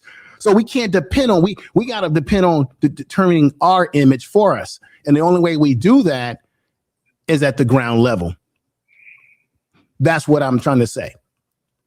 And that's the only way. Other than that, we're just talking tonight. So Conscious TV, what are your thoughts on what you're hearing? And then we'll have, after Conscious, then we have Reckless, and then we go to Hink, because we hadn't heard from Hink in a minute either. All right, go ahead.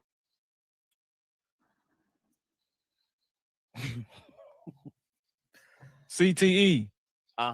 It's CTV. I'm just joking with you, man. Go ahead. There's a root problem here, and these symptom-ass conversations are blowing me. I find it interesting that when Information Man thought that the gay man brought up the celebrity conversation, he used his highest octave to berate the gay man about a conversation that his straight peers actually brought into the discussion. But then y'all went and had an entire dissertation and brought up flip shows and had whole dissertations about celebrity men and what was going on in the 70s and 80s and did all of that. And then when CTV was so quiet that he had to be asked by the host to input, one of y'all straight black male leaders jumped out and interrupted me, and there was no leadership personified by any of the leaders on the channel. Nobody corrected that man. Nobody brought correction to that man or anything. Because the root issue here is there is covert queer phobia present in this conversation, and it's loaded as hell. And straight cis black men actually believe there is a such thing as benign homophobia or benign queerphobia, and there isn't. The only reason y'all are even having a conversation about the every now and again questionable image of a man that pops up on Vogue or on TV is because y'all believe that image is connecting to men giving men fellatio and men being homosexual, because to Information Man's point, excuse me, because I'm trying not to go full on ghetto. Because to Information Man's point, nobody cared to contest or buck up against the Earth, Winds, and Fires and Princes of the 70s and 80s and 90s, because those men were believed to have been straight. So it means now we can finally hopefully address the actual homophobia that nobody wants to admit they have, the queer phobia that nobody wants to admit that they have on the panel. Now that we know that what y'all are afraid of and what y'all are contesting against when y'all see new millennial black men, why y'all go there in the same flamboyant garbs that black men of the 70s and 80s and 60s and so forth were in, who may be perpetuating this ideal that black men not only want to look like this, but they want to do whatever y'all believe men who look like that also do. So this conversation can never go anywhere, because you have cis black hetero men who are convinced that they are not homophobic, that they are not queerphobic, and as long as that's something that cis hetero black men want to run away from and want to act like they're so all-inclusive and all black lives fucking matter, when we know that it doesn't, because if it did, y'all would not be tearing down and crucifying a black man who used his black body to illustrate fashion that was emulated from an anime character. That's where that whole aesthetic was even extrapolated from. It wasn't even extrapolated from the disco ball, twerking, splitting queer community. Doflamingo from One Piece. That's what that outfit is about. I ain't gonna lie, I don't know about the boots and the pants, but I like Damn, that. man, drill, they didn't declothe your black ass. Hey, listen, I like the jacket. What do you Who's this guy in this goddamn hat? I like the jacket. Who is he? I remember using some words that Black Man Unfiltered had a lecture his ass about. I don't know what that dude is, but he ain't here tonight. He ain't here tonight. I ain't said much of anything tonight. Right on. Hey, CT, I don't know how to pronounce it. CTV. CTV, yeah, Conscious TV. So there's a question for Conscious TV. There's a question for you, man, in the chat. Thank you, Courtney, for your $4.99 super chat. Her question to you directly is, sorry if I missed it, but does CTV think not condoning homosexuality is homophobic? What you got to answer for CTV? Oh, I got a question now. No, you don't have a question because this is a question for him. No, I was thinking out loud. Oh, okay.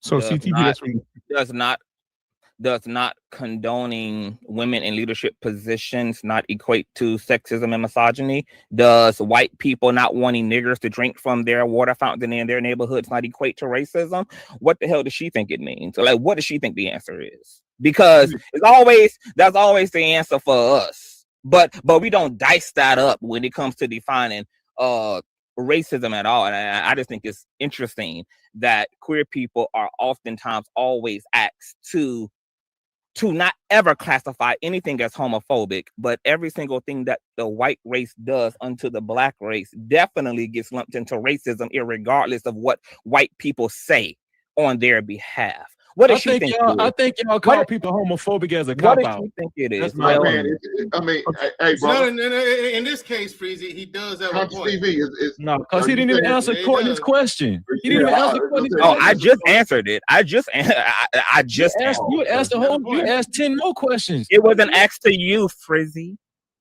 I'm speaking to Miss Courtney. Black man, can you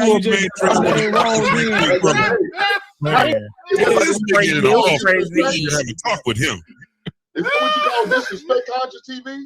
So I'll say Conscious TV. I got a question for you too. So as far as the image of the black man is what we're talking about. This is for you and Reckless.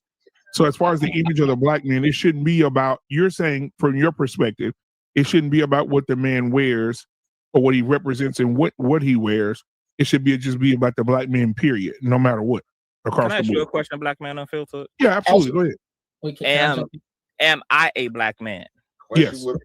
So then to have this conversation is to denounce everything that I look like.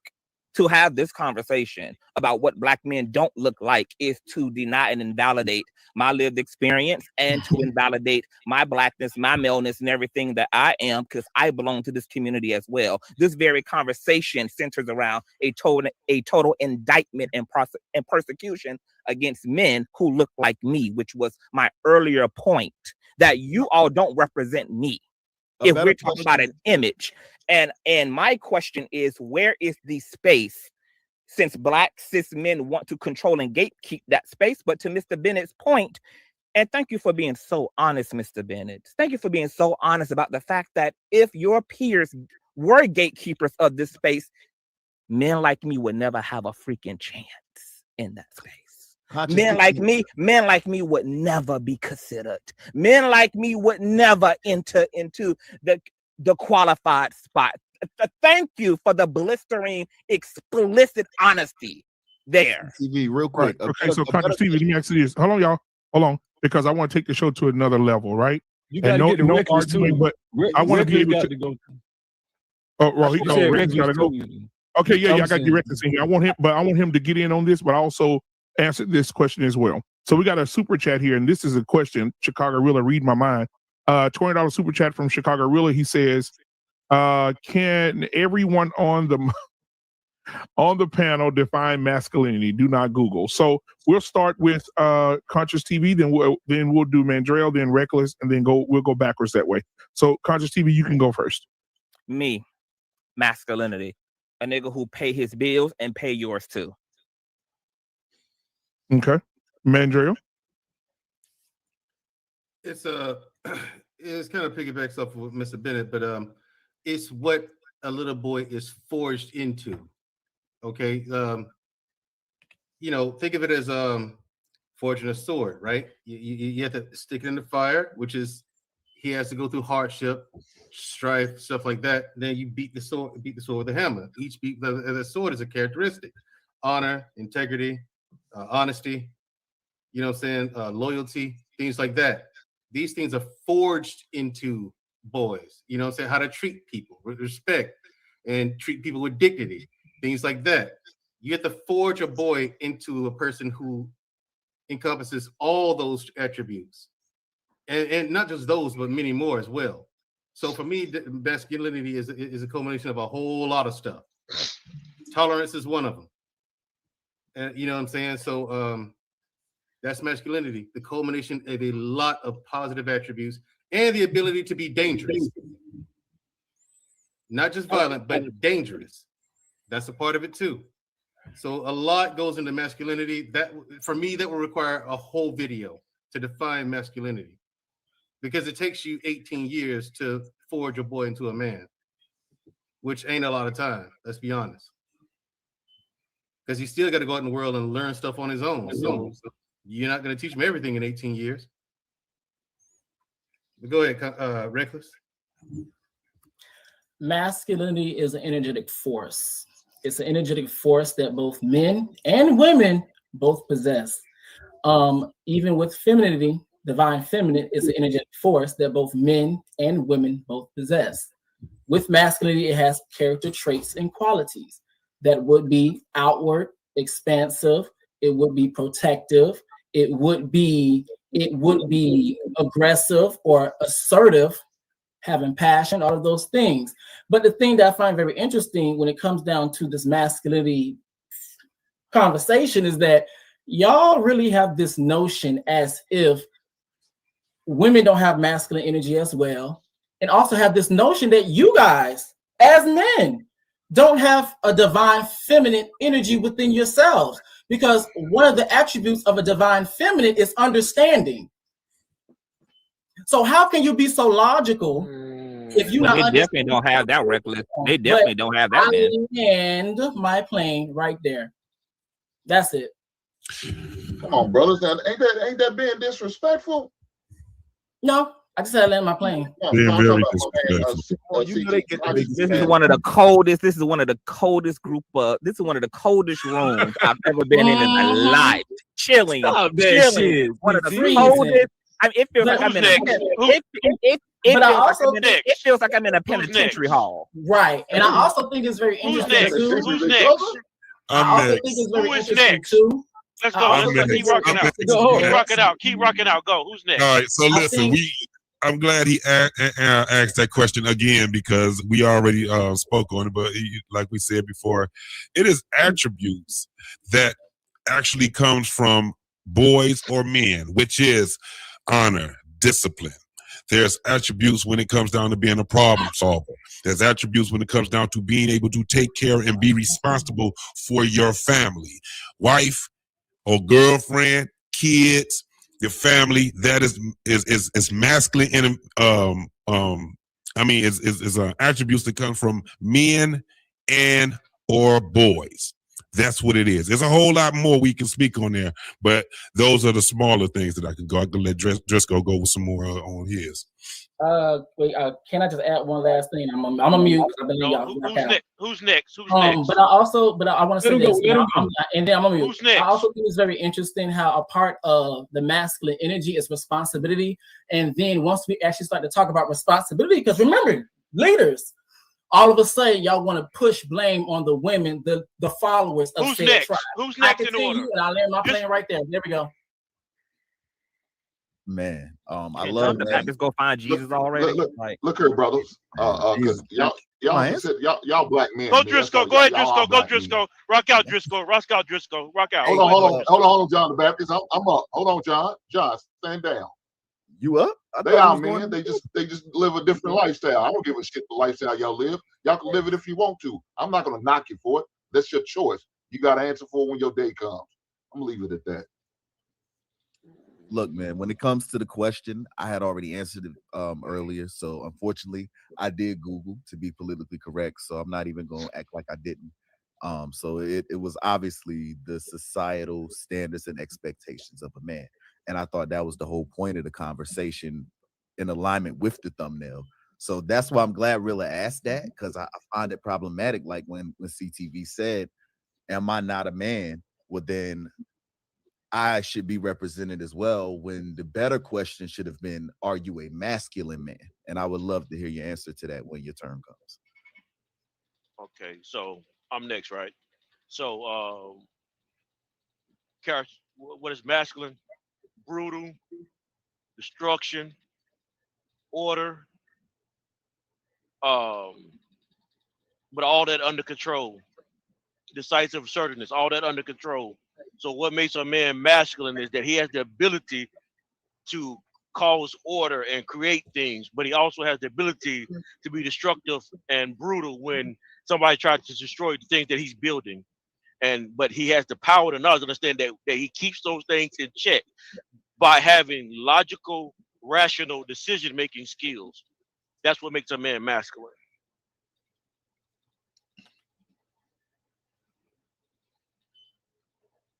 CT. Yes. It ain't his turn again. What makes a man masculine? What is masculinity? Oh, he answered already. He answered. He said him. Oh, okay, that's right. That's right. You answered already, Hank? Does that not throw a wrench in the discussion, though? What? Well, here's the thing. Let's come back to that because Okay, let everybody define. Okay, I'll answer it. Hank didn't go yet. I didn't get to go yet. Yeah. Okay, go ahead. Hank. Definition of it. Hank, you go, then Freezy. You go, then Mr. Bennett. No, I gave mine already. Okay, yeah. I'm good. Yeah, and I told you, like, So, what masculine is to me, man, is a individual, a man who's willing to not only take care of himself, but his kids and his wife, as well as his neighborhood. So y'all talk about leaders. My job as a leader, that's me. I'm the leader of my home. I'm the leader of my neighborhood. Now, we don't need one individual leader to lead us all to one place like we used to have. That was our problem. When you have one leader, they're able to pinpoint him and take him out. If you have multiple leaders, we got a better chance. So like what Freezy was talking about, a tribe, we need a tribal leader. So every man on here who has a family and they take care of need to be leaders in their family. And we can come together and collaborate and come up with some ideas and some thoughts on what we need to do to make it, to take it further out than just our local cities. Take it out to our states and other states, maybe even other countries. So that's what masculinity means to me. Listen, it's simple. I'm gonna tell you something. This panel, right? What I've been a part of this evening has shown me what masculinity is. Masculinity is being able to participate in a panel full of men or a conversation full of men and not claim victimhood. Men don't do that. We talk amongst each other and we ain't gonna claim. Listen, I was talking, CTV interrupted me, then JT interrupted CTV. We're not gonna protect you like you're a woman. It's a panel full of men up here. Go there. And wait. And that's how men operate. Shut the hell up, Frizzy. See, you don't like my answer. No, because your answer is bullshit and hypocritical because you didn't because you didn't clock the literal bias in the fucking room. When these other straight men got to speaking, certain niggas who couldn't zip their lips. But we all men. Oh, when my man, all thing you do is ask him to give you a Jesus, because I didn't have no problem cussing JT the fuck out, but the host wanted both of us to simmer down. That's the way of dealing with it. I can hold my own against JT, but I wasn't allowed to swing and bang on JT, and JT wasn't corrected, but yet we were supposed to be here to have a orderly, Everybody civil, got- to have an orderly and discord, to have a civil and orderly discord, correct? Oh, okay. All right. Oh, let me finish my answer.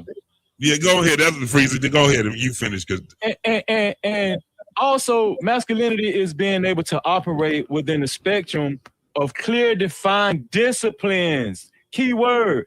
Something that Discipline. JT clearly didn't have. So don't talk about discipline because you didn't correct You the man who interrupt couldn't me give you- 2 times. Yeah, I ain't getting no exactly. hate, no. I'm giving you that heat back because if you cared about what I don't care about that. bull crap of phrase that comes out your mouth. How dare you even use the word discipline? But you couldn't even correct your straight male leader below you about his lack of discipline. I just and said now all of a discipline sudden to me. masculinity. So now all of a sudden now manhood and masculinity is defined by self-control, right? Oh, okay. Okay, but you just interrupted me. Hold on, CTV, you just interrupted me, and I ain't had I'm nothing to done say. interrupting. I land my plane. I bang my gavel. I'm done interrupting. So basically, define disciplines and boundaries, right? And being able to move forward effectively within those constraints. That's my definition of that's my definition. great definition, Freezy. Thank you, man. God damn. I got you. It's on you, info, All right, man. Mr. Bennett, hold on. Mr. Bennett gave his definition. Information man, go ahead. No, I think masculinity is more about principles and character, not just outward strength, but your inner spiritual strength, your ability to balance that with taking care of a family, being a man of your word, sticking to what you believe, and standing on your square as a man.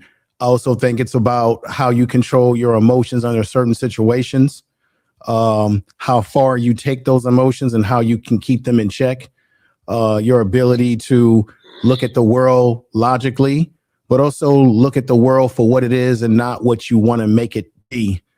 Those are some of the essence, I think, of masculinity. It's not just how many weights, how strong you are physically, but I think it embodies more of a mental aspect in most cases.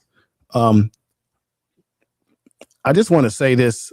I think the conversation has gotten far off the path tonight because I really thought that we were going to have a conversation in which we really dived deeply into the emasculation of Black men from that historical point of view up to today.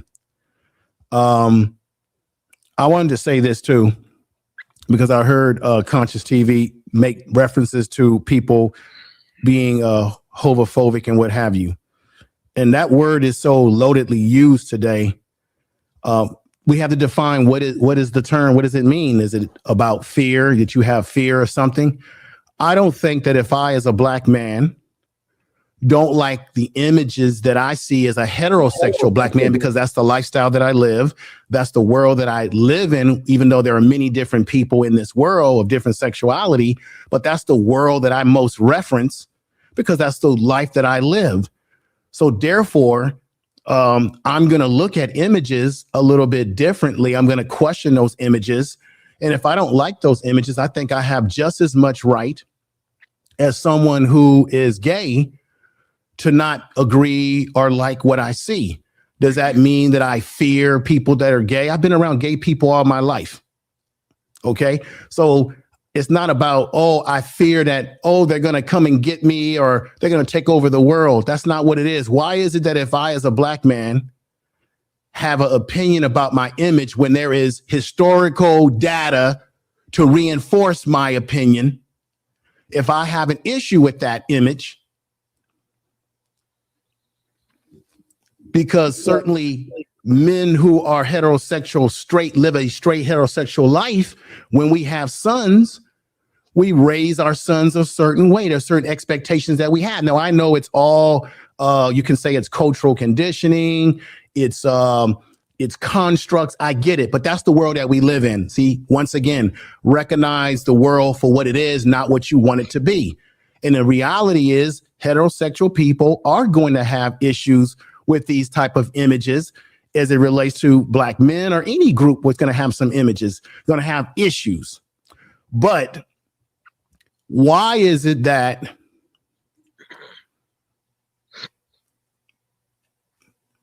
I have to be labeled as something as, well, I'm homophobic, so therefore I fear gay people? Last time I checked, I don't go out bashing gay people. I don't go out abusing them, going into their communities, harming them and doing harm to them.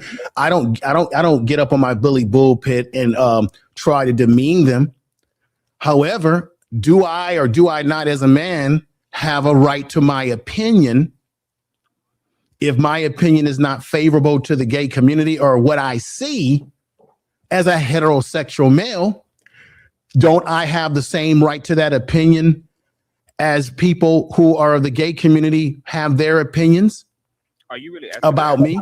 Well, I'm asking that question because what I felt tonight happened is that I felt like the conversation tonight got derailed and got pushed into another agenda, which was not really what we were trying to get at as Black men on this panel. I thought we were really going to do a deep dive into some legitimate issues, which don't even have anything to do whether you're straight or gay, because it is a fact that Black men's images and Black men in general have been under attack. See, before they cared about what our sexuality is, they were more concerned about us as Black men and calling us boys, demeaning us, destroying us in any kind of way they can. Yeah, we know because we Black too. Like, right. So therefore, before you're gay before I'm heterosexual, before we're conditioned to whatever we believe, we're Black first. I think you got here late information, man, and this might have been a problem about your late arrival because your peers took the conversation there. When me and Reckless was asked about emasculation, we spoke about emasculation. It was Frizzy who is obsessed with whether a trans woman and a biological woman is a lesbian relationship or not, okay? It's Frizzy who is concerned about the children and the impact of same-gender loving feminine images on children. See, you got in here and then assumed that the gay men were incompetent and couldn't really hang with this conversation without leading from our sexuality. And then you mistakenly misread the room when your peers were the one who hijacked the algorithm of this dialogue. And that's not true. Well, I would say that I did not. I want to correct something right now. I did not come on this panel assuming because you were on this panel that you intellectually could not hang. First of all, I have a lot of respect for you, Conscious TV. I've followed your channel. You make very good points on your channel. You're very logical in the way you see things. You look at things very balanced. I get that. So I didn't come on here to personally be disrespectful to you in any kind of way. And if I did, I apologize because I know you and I know you from the YouTube streets. So it wasn't my goal to do so. If I did, I apologize if I did that. But my biggest concern is that I felt like this is just how I felt. And yeah, maybe I did come in late, but I just felt like it was being it was going in a direction that was creating these back and forth arguments that I thought that I was hoping that we weren't going to go that it wasn't going to come. It was going to come into a combustible situation. I was hoping that we could have a really enough of the apology to her. I get it. Enough of the apology to her. Sir. No. I'm having a conversation. I don't need you. Wait a minute. First of all, let me let you know something right now, brother, because I'm the wrong one on these YouTube streets for you to come at like that. I'm talking to this man in a respectful way, trying to have an understanding. We should be able to talk to each other as Black men with respect, even when we had some disagreement earlier in the show, because that's part of being a man, being able to say, okay, I was wrong, I was right here, and we able to come to some understanding. That's part of manhood. I don't need you coming in. I don't need you coming in on the side, dropping your nickel and dime information. I don't need you coming in. Brother, I'm going to talk and I'm going to out-talk you. You don't know who the hell I am. You're going to shut your damn mouth up right now. Now I was having a respectful conversation, trying to get to a resolution here, and you come in with that apology crap. Don't come at me like that, man. You don't know me. You don't want to know me. Don't talk to me like that. Don't disrespect me in any kind of way. So I'm going to tell you again, when a grown-ass man is talking, shut the hell up. I was having a respectful conversation. I was listening to what he was saying, and as I said, I know Conscious TV from the YouTube streets, so that's why I had enough dignity to be able to say, okay, I apologize if I was wrong here. That is part of being a man, when you're able to apologize for certain things you might have been off about, and then you move forward. That's being a man. See, but you didn't know that because you're sitting up there in the goddamn chief seats talking when grown men are talking, and you should shut your goddamn mouth. Don't play with me. You don't know me. You don't know about me, and I don't play that. I'm battle tested on these YouTube streets, so don't even come at me like that. All right, John the Baptist, shut up. Don't say nothing else to me tonight. I'm not the one to play with, dude. You don't know me. You don't know me. So don't come at me like that. Now, back to the program. Back to the program. I'm going to tell you again, don't say anything else.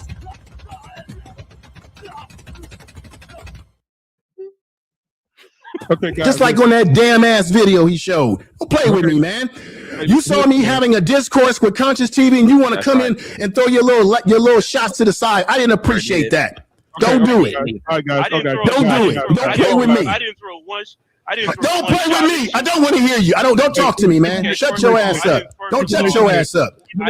Shut your ass up. Go get a better. Get your camera game on. Get your goddamn camera game on. Get your mic game on. Coming on here with that raggedy shit on.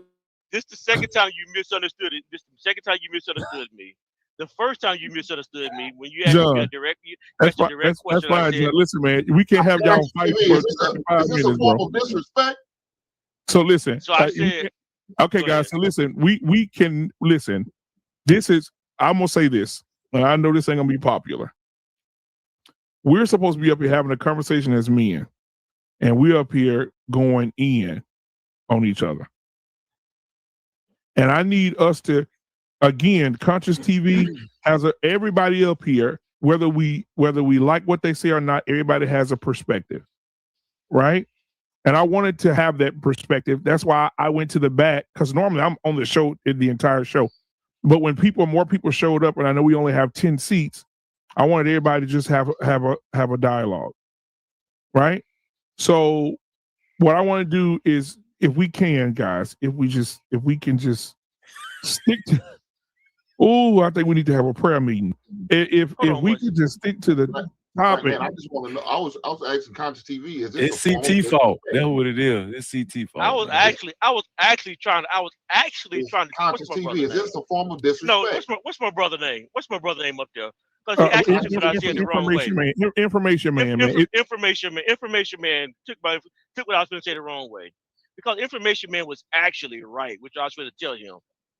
The apology tour was not, he didn't do anything wrong.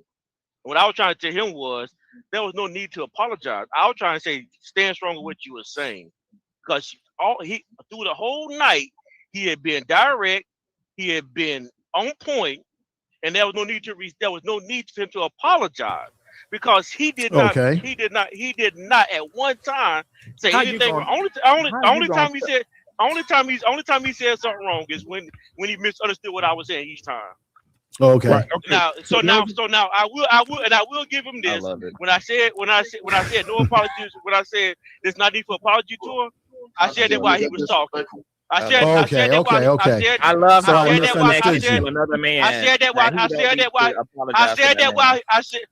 that while he was talking. That's why he thought I was. That's why he thought I was directing. Well, not only that, the conversation is about masculinity and our black men being emasculated, right? As the conversation progressed, it progressed organically, right? Even I was saying, I brought up Hollywood and dresses and how they're trying to put dresses on black men and put, in order to push them to the forefront. The only reason why I asked CTV about a trans woman with a biological woman was because the conversation had progressed to procreation and what's a homophobic relationship and all that kind of stuff.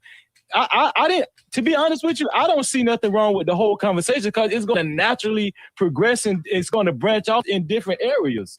That's what it's going to naturally do.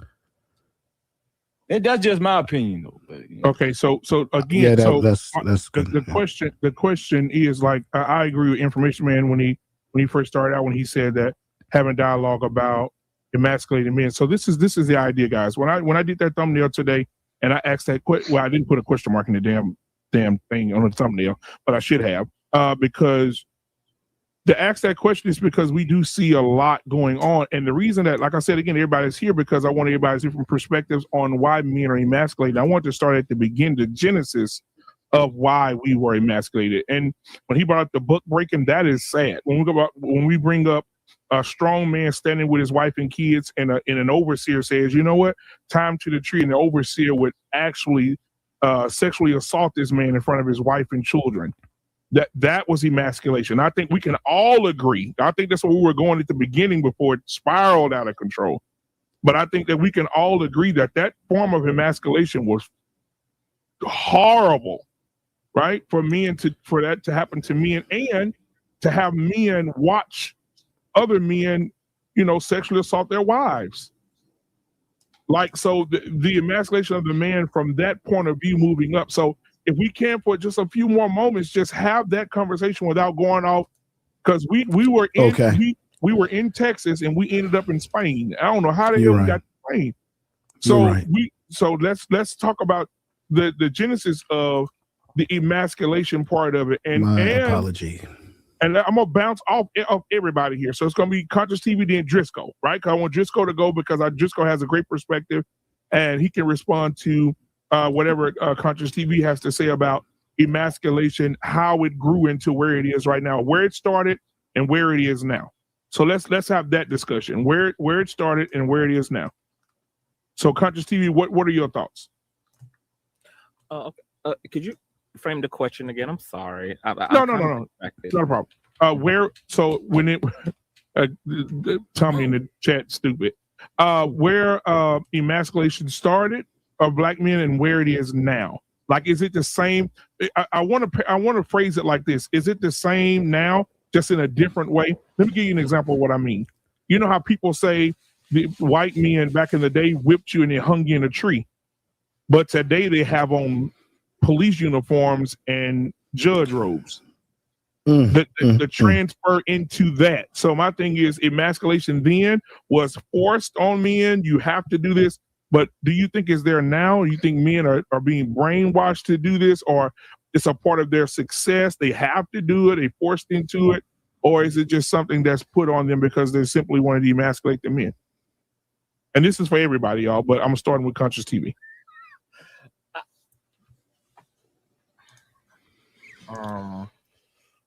The history of it, right? Like where it is. This has nothing to do with sexuality at all. It's just how it began and where we are now. Tell the truth, CTV. No. Crazy. Shut the hell up. Well, y'all crazy, boy. Y'all too crazy, bro. I'm just. Take a deep breath. Emasculation has never stopped for black men. It's as I said in my earlier, when I first got on here, it's multifaceted at this point. It's economic, it's political. It's all of it. There isn't anything that's not happening. The issue is black men are proclaiming to be strong and naturally qualified to inherit the throne, but yet are talking about being emasculated. So which one is it? Are you built for it, tough, or are you Cinderella? Because what black men do are what men do, irregardless. You know what a real strong man would do? Is overthrow this fucking country and stop asking motherfuckers to give him a piece of the pie. He would take it. That's what men do. So this is why women are twerking their asses away from men's world. This is why everybody is divesting, because you have black men crying about wanting to be the leader and wanting to be big daddy, but yet all they can turn around and do is complain like a big bitch. So men need to shut up and overthrow the fucking system. Be as brave as that little group of Caucasoid people was at the top of the year who took their passion straight to the damn White House and put their damn life and their muscles, their testosterone, their estrogen, their philosophy and ideology on the goddamn line. So when black men go do that, then this here be cute. What we're sitting here doing is talking as very privileged men who don't want to get dirty, who don't want to die, who don't want to obtain no scars. We want to yip and yap about black women being the problem and gay people to be the problem. And if the white man is the problem, turn America into a third world country then. I'll respect niggas then. Until then, I have nothing to say. All right. Thank you for your perspective. Driscoll?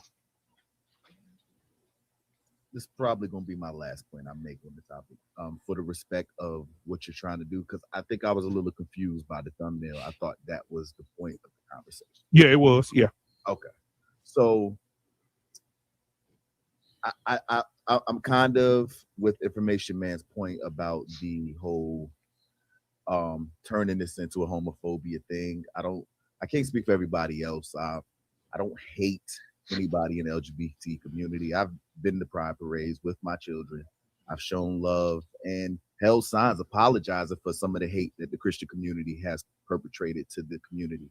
So that can't absolve me from truth, though. And I think that's the issue that we're having here. I don't see how to have this conversation without acknowledging that agenda is a large portion of the feminization of the black man. And with that said, like when we talked about breaking the buck, we'll talk about that, but we're not talking about the buck breaking of our children that's leading to homosexuality. There's been studies that a large majority of people choosing that lifestyle were sexually assaulted as a child. And we want to act like that doesn't happen or place some kind of point in what is happening here. So as a male, we still have to be protective of our society. We know that single mother homes are 5 times more likely for that to happen to a child. So I don't see how we can absolve that entire topic from this discussion and just try to act like it doesn't play. I don't get that. Okay, so Driscoll, do me a favor. So just like Conscious TV in your perspective as well. So that door, open that door for us real quick then. Right? So if there's a there's something you want to talk about, you know, man, come on now, we cool for a long time. You could speak what it is that you're saying that you feel is not being addressed. So those things can be addressed, because Reckless ain't running, Conscious ain't running, Hink ain't, nobody's here running from the conversation, right? We're going to have a respectful conversation. I think it gets disrespectful. I think if it's name calling, we screaming and cussing at each other. I mean, that's crazy. But I'm saying, I think nobody's going to run from the conversations, basically what I'm saying. Well, yeah, I'm not even saying I was trying to run. I was just trying to respect. No, not you. I'm not saying you. I'm saying I want you to open up what you are about to say. I want you to say it. I think that there is a danger in us trying to normalize a lifestyle that is literally rooted in trauma. And we're trying to redefine that as equal masculinity. We're saying, to the sexuality. We're trying to say, okay, you can be in alternative male lifestyles and still be masculine. That's confusion. So if we can't all agree on what masculine is anymore as a society, we don't even need the term. When I looked at that picture, that's what I thought the point was. I mean, yeah, we got Rihanna Lee in A$AP Rocky. That's a portion of it. And then you had the whole other picture. I don't know why everybody's acting like they don't know why that other picture was there. So that's what I'm saying. It's like there's more to this than what we're trying to talk about. And I don't think that has to make us hateful. I think that's saying, okay, we can understand that this exists, but should we allow it to be a growing norm that we're allowing our children to think hey, if you go that way, it's not an issue. It is an issue. It is an issue. And it does not progress society. Eventually, there's no kids to adopt if everybody chooses that lifestyle. So if we know scientifically, man and woman fits like a puzzle piece and create life, then why are we scared of the reality that that is by design how we were intended to be? And though we understand that there are people who choose other, we love them, we don't hate them, we still can acknowledge that's not by design. The same way we do with relationship issues when it comes to men and women. And we get on these panels and talk all day about that. But this topic, we want to act like there was no design. Right. So when it comes to that on the panel, especially, you know, going up to Reckless as well to respond to it, but give me just a second. So what Driscoll just said, does anybody on the panel agree with him that we're overlooking the possible agenda that is happening with men being told that they have to do something of the feminine nature to be accepted? And lastly, if I can make one short point, it does also put children in danger, because now you open the door for the things that are causing this lifestyle, the unspoken part that we don't talk about, to now happen to children, and they not feel any issue with it. Because imagine what it must be like for a child to be confused in your sexuality because something like that happened to you. I can understand that as a little boy, having to deal with the reality that this may have affected me somehow. I may have liked it by accident, and I can't talk to anybody about that. This is something we should be dealing with in society. We should make sure we're getting our children the proper therapy and not trying to normalize it and act like they were born that way. And just to levy back off of what Driscoll said, if you study this, if you fact check this, right, the highest amount of self-deletions are with the demographic of people that actually go through transitional whatever they do, surgery, right? 7 to 10 years after the transition, that's the highest number of self-deletions in that demographic right there. Why are they deleting themselves? Because they realized they made a mistake and they was ill-advised and they weren't guided right. No, and they were led to that decision. No, that's not. They were led to that decision by propagation. I'm sorry, Black Man Unfiltered. I love how straight folk are so informed. Let me finish. Let me finish. Wait, I'm sorry. Let me finish my point though. They self-delete because of people because of this mentality. Right. But you just had somebody equate queer people. So the man who did a documentary and said that's exactly what it was. He was lying. You just had somebody damn near equate queer people to pedos. You have a orientation being equated to almost a cancer. So let me pose this, right? I am a wait. Is what I said CT was wrong? Everything you say is wrong, Frizzy. But let me ask you this question. Let me ask you this question, Frizzy.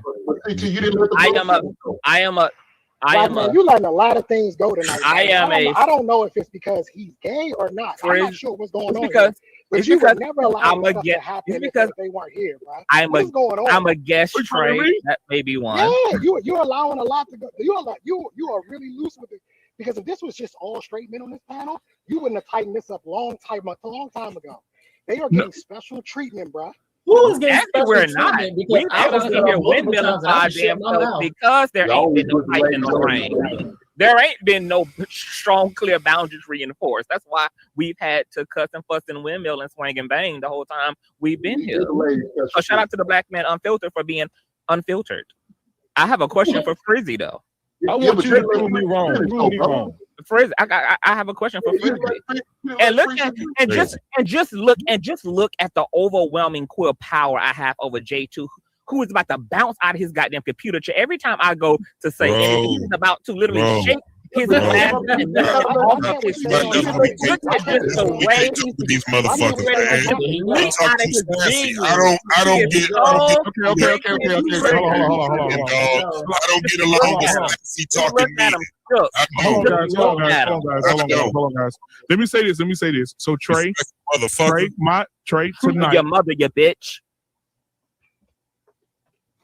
So I want to go and fuck her mammy too. I want to go a different direction. So what I wanted to do, Trey, is have I went to the back, right? I said I'm gonna have 10 people, 12 people, right? Came in, I went to the back, and I just let everybody float like I normally do, bro. And this is no special treatment for anybody. Like I just said, ain't nobody running from the conversation. Everybody having the conversation. Conscious ain't logged off yet, right? Right? And Reckless ain't logged off yet. We having a tough conversation. The shit is getting tough, but everybody's still here. So if they log off, we win. We win if they log off. Man, so hold on. I want to address what Trey said. Trey, I'm not giving anybody any special treatment. I want the conversation to be natural. I want it to be organic. Okay? That's it. That's all it is. But TV didn't let the man finish though, brother.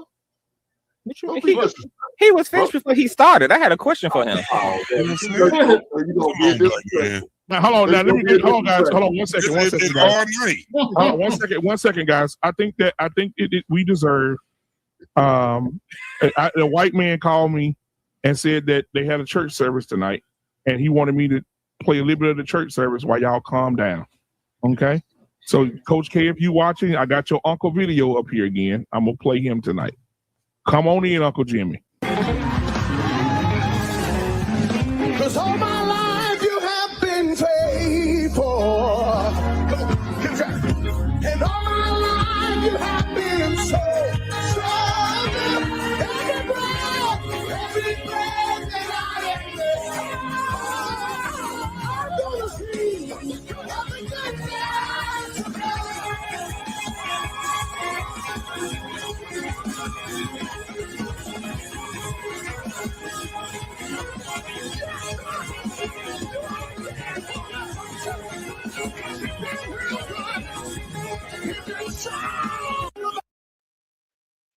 Get out of here! Yeah. All right, guys. So black man. Okay. So listen. I was letting everybody have a free conversation, but I do want to moderate the conversation now because I want everybody to have a word, everybody to respect the person who's speaking, and we allow them to speak and finish what they're going to say. Right? This is a clean slate for everybody. Commercial. We didn't went to church, and now we out of church. We're gonna have a clean slate here with everybody. Everybody's gonna be able to speak uninterrupted, and then everybody will be able to respond to the person who is speaking. Driscoll had a great perspective. Freezy, finish yours, and then whoever else wants to go next, so on and so forth. Go ahead. Okay, there's a therapist by the name of Dr. Thomas, right? White woman. She teaches for a university.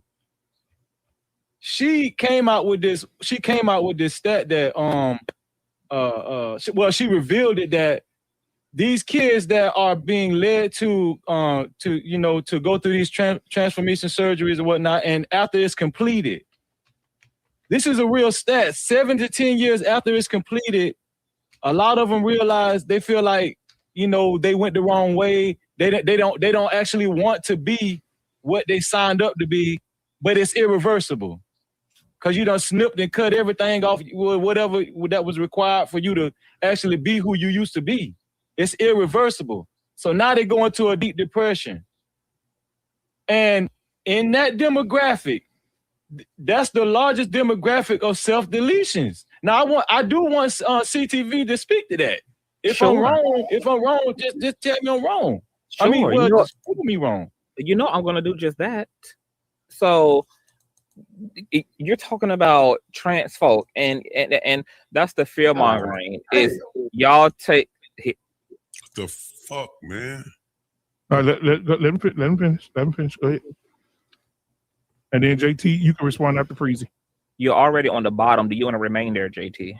Damn, come on, disrespect. Disrespect, ass and keep say what the fuck you gotta say. I was trying to get it. Damn. You jumped in. Come on, guys. Hey, Country TV and JT. We just Black Man Unfiltered. Do you see? Oh, you know how the lack of self-control that Frizzy defined.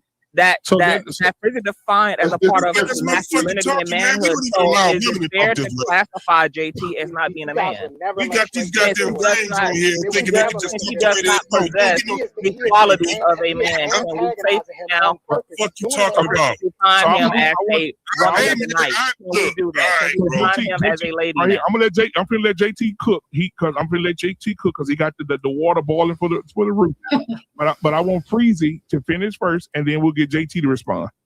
And then we'll get Trey. Actually, CTV was going to respond to what I said. Okay. Go, CTV, go ahead and respond to what I said. Then JT, you can come in after that. Before JT. Yeah. So, Freezy. Yeah. Disrespectful. Y'all love to fearmonger the living hell out of these conversations like a motherfucker, because if you actually did just a tad bit more research instead of having consumer bias when you look through information, you would know that the pocket of trans people you're talking about who regret their gender reassignment surgery are literally a minority amongst transgender women and men who have reassignment surgery. And guess what, Frizzy? Regret is a part of life. I'm sure most of you niggas who wear hats and lost y'all hairlines regret that too. But hey, life is filled with regrets. Life is filled with bad hookups. It's filled with children you don't want. It's filled but CTV. Wait a minute. It's filled. Life is a part of regrets, man. Life is a part of regrets, baby. And nobody is going to escape their fair share of regret and shit. That goes for trans women, trans men, same gender loving women and men, for cis men, for heterosexual people. Regrets are a part of life, and it's one hell of a regret to have, but regrets. I'm sure some people who lost their lives to battle regret going to damn battle. I'm sure some police officers who got popped the cap in their ass regret ever being a police officer. You know, there's just going to be that. So having that conversation is not going to infringe or inspire trans people who feel sure of themselves right now and who don't even get to have that surgery until they are 18 years of age from having that surgery. Okay, and none of you give a fuck about trans people. So why are we talking about trans people's genitalia and transformation? And when do you what pot do you throw anything in as it relates to allyship for trans men and trans women? Like, please miss me with the conversation. But I have a question for you. That's what I really wanted to get to, Frizzy. But I do want to say that you assume that I biasly researched that information, and I didn't. I just wanted to say that. You did, because you would have known what I just told you if you actually did. No, because actually you didn't. There's a whole article and statistics on trans people who regret their gender reassignment surgery relative to their trans peers who don't. Yes, so I don't know how you called yourself researching it, then you missed all of that. No, but you missed it. I spoke to the fact that demographic, they represent the largest amount of people that actually commit self-deletions. That's a fact. Yeah. You just took what I said and did like no. No. That's what you did. Because even what you're saying is untrue for the context in which you're saying it. You are assigning regret about getting a cootie cat rather than keeping a penis as the reason why trans people are self-deleting. Trans people are deleting themselves at the same hyper rates that same gender loving Black men and women are deleting themselves, and it's because of the fight through society, like what we have to do here. No, it's not. They deleting themselves because they cut their dick off. And if you look, and realize they want it back. My nigga, I'm a part of Pals. Hold on, I'm a part of Pals. I'm a part of gay circles and organizations that deal with healing queer people. And have you ever entered into those circles and actually spoken to So then Frizzy freeze it. if the trans person said the same thing that Freezy said, would that trans person be lacking knowledge or information? No, they wouldn't be. I'm making the point that those trans people don't. So if a trans person said the same exact thing that Freezy said, would they be incorrect or correct? No. It's the intellectual dishonesty here, okay? What Freezy attempted to do, like, hold on. Just answer the give you a simple answer. Why can't you answer the question? Attempted to do is use those minority people to represent the plight of the majority for trans. I just asked the question. If a trans person gave that same fact, I just said it. Those people are if those people get to feel how they want to feel. That does not get to be projected onto the entirety of the trans community. Their experience is valid. If they have sincere regrets about their surgeries, that is their sincere regret to have. Trans people have said the same exact thing that Freezy has said. Freezy ain't saying what you're saying. Freezy is trying to use every area where queer people are self-deleting or coming into harm as a blanketed context for the entire freaking community. I did not say that. See how you just took. Hold on. Wait. Anybody hear me say that? That's what Freezy is doing. See what you just did. No. That's what you're doing. Because I don't like that. You just misrepresented what I said. You represent the entire statistic. What are you talking about? All I said. Why would you use? Why would you choose? Hold on, the minority? JT, go ahead and respond, JT. Hold on, black man. You recall that on your show, we end up having a trans man that flipped back into a woman that flipped back into a man. Remember that guy? Hold on, let me catch everybody up. So, guys, I had a show before, and I brought on a guy who was trans, and who went, but before the surgery, he backed out of the surgery, and he said that he had a spiritual awakening, and he wanted to go back to being a heterosexual man, right? Amen. So he came on the show, and he showed us his pictures and how he used to dress like a woman, and he took us through the whole process, right? And him and Mandrell, they started off rough, but at the end of the night, like it's supposed to be tonight, everything ended up great, right? And they had a conversation and they talked it out. So he came on the show. He was saying that he took a step. He's glad that God pulled him back. He took a step and he had an opportunity to look back at what he was doing, and he knew, and he said that he knew that it was wrong, and he's upset that they're trying to lower the age for kids to get this surgery, right? They're trying to, in certain states, they're trying to lower the age to 12, 13 years old, or parental consent for the kids to get the surgery. And he was upset about that. He said that he feels like it's an agenda to manipulate men and to take over children. And so that's what JT is alluding to when he came on and said that. But he also stated what Freezy was saying also, but he went more in detail on the deletion, the self-deletion stats. He went way more in detail about it. And what Freezy was saying, that there is not a lie. That can't be factual. Unless you can say that we have to throw all the facts away, all the stats away. That's crazy. I wasn't grouping all homosexual people in what I was saying, or trans people in what I was saying. It's a selective hearing for me. Who said that?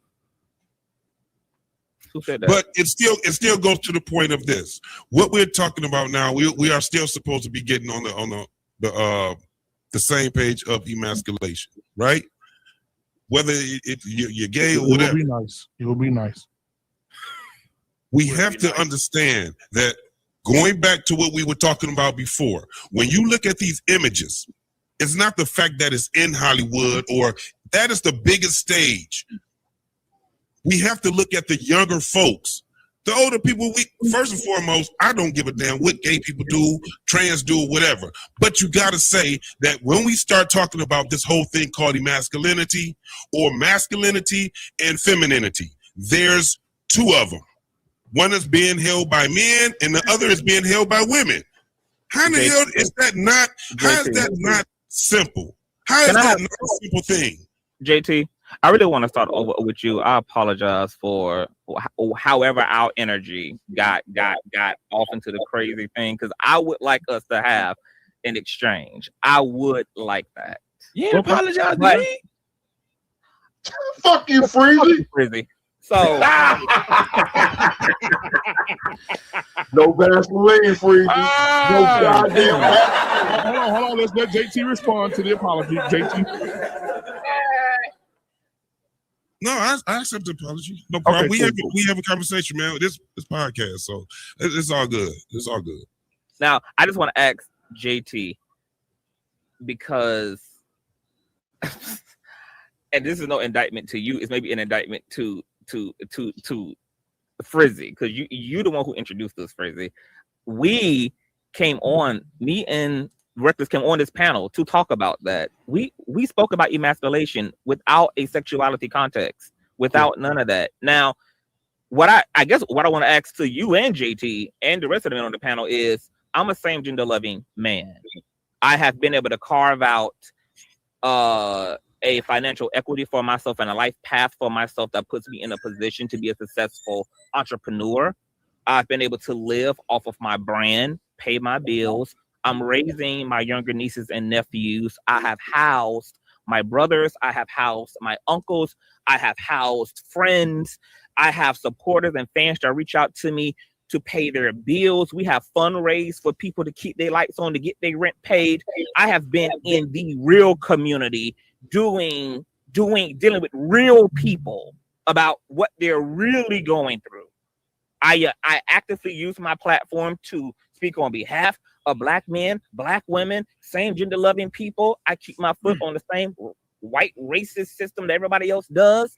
And yes, while I also have went to jail for beating a nigga in the throat with a illegal weapon, I also am a man who did that wearing eyeshadow and weave. So I'm trying to say that, is there not a understanding that I can both be masculine as I am in my life and also feminine because I am that, and both of those things complete my life? They make me a great substitute parent. They make me a great grandson. They make me a great best friend. They make me an awesome contribution to my community. I am doing everything that so-called strong Black men do. I'm holding my own. I've made it for myself without the help of anybody. I did it on my own. So when we're talking about shout out to Patty excluding men like me, or saying because men are lumping men like me into a purely feminine role that I don't play in my actual life, I don't understand the psychology behind it. I don't understand what you all think that you're doing that me and Reckless don't do. This is the thing. First and foremost, when you say that you went to jail with a pipe, that doesn't show masculinity. That shows actually the opposite of masculinity. Because if you had to go to jail for assaulting someone, we don't call that masculinity. We don't. I went to jail. So when it comes down to, even when it comes down to you saying that you sustain a living and all these different things, that's just being an adult. When you take care of other people, that's just being an adult. We don't conflate that to being with masculinity. We already explained when we went down the line of what masculinity actually is. And I gotta be honest with you. And I possess all of those qualities. You don't cut it, bro. I do, bro. You don't cut it. Do you know me? How you gonna tell me that I don't cut it? From what I see, you don't cut it. I literally have popped niggas and self-defense, and then been on cell blocks with real niggas as a gay nigga. You're talking about what I don't get. You dropped out of masculinity. You have not ran me off this platform. Literally, this is me being honest with you. You have had more emotional we don't pussyfoot enough around this motherfucker. So we don't pussyfoot around this motherfucker enough. This is my thing. You two both, y'all dropped out of masculinity. Y'all two in masculinity. Y'all are dropouts of that. Mandrell. Feminine man that I've ever met. You are in the patriarchy. That's all I'm trying to say. Both of y'all is in the matriarchy. You have never been able to even can't sit back and put y'all in our alliance, man. Y'all are not in our alliance. We're not in their alliance. I don't care if any one of these dudes on this panel don't agree with me. Y'all know we're here. We ain't going nowhere. Hold on. Here's the thing. There's nothing you can do about it, JT. Here's the thing. I know. I'm not saying it. I'm just stating the fact. We've been talking about this whole thing of masculinity, and we are asking two effeminate men about masculinity. And the answers that y'all gave us show that you wasn't. You had a lot of feminine outbursts. Black men are filthy. Can I get in? Black men are filthy. Can I get it? I knew I was going to trigger them. Why this man can be feminine?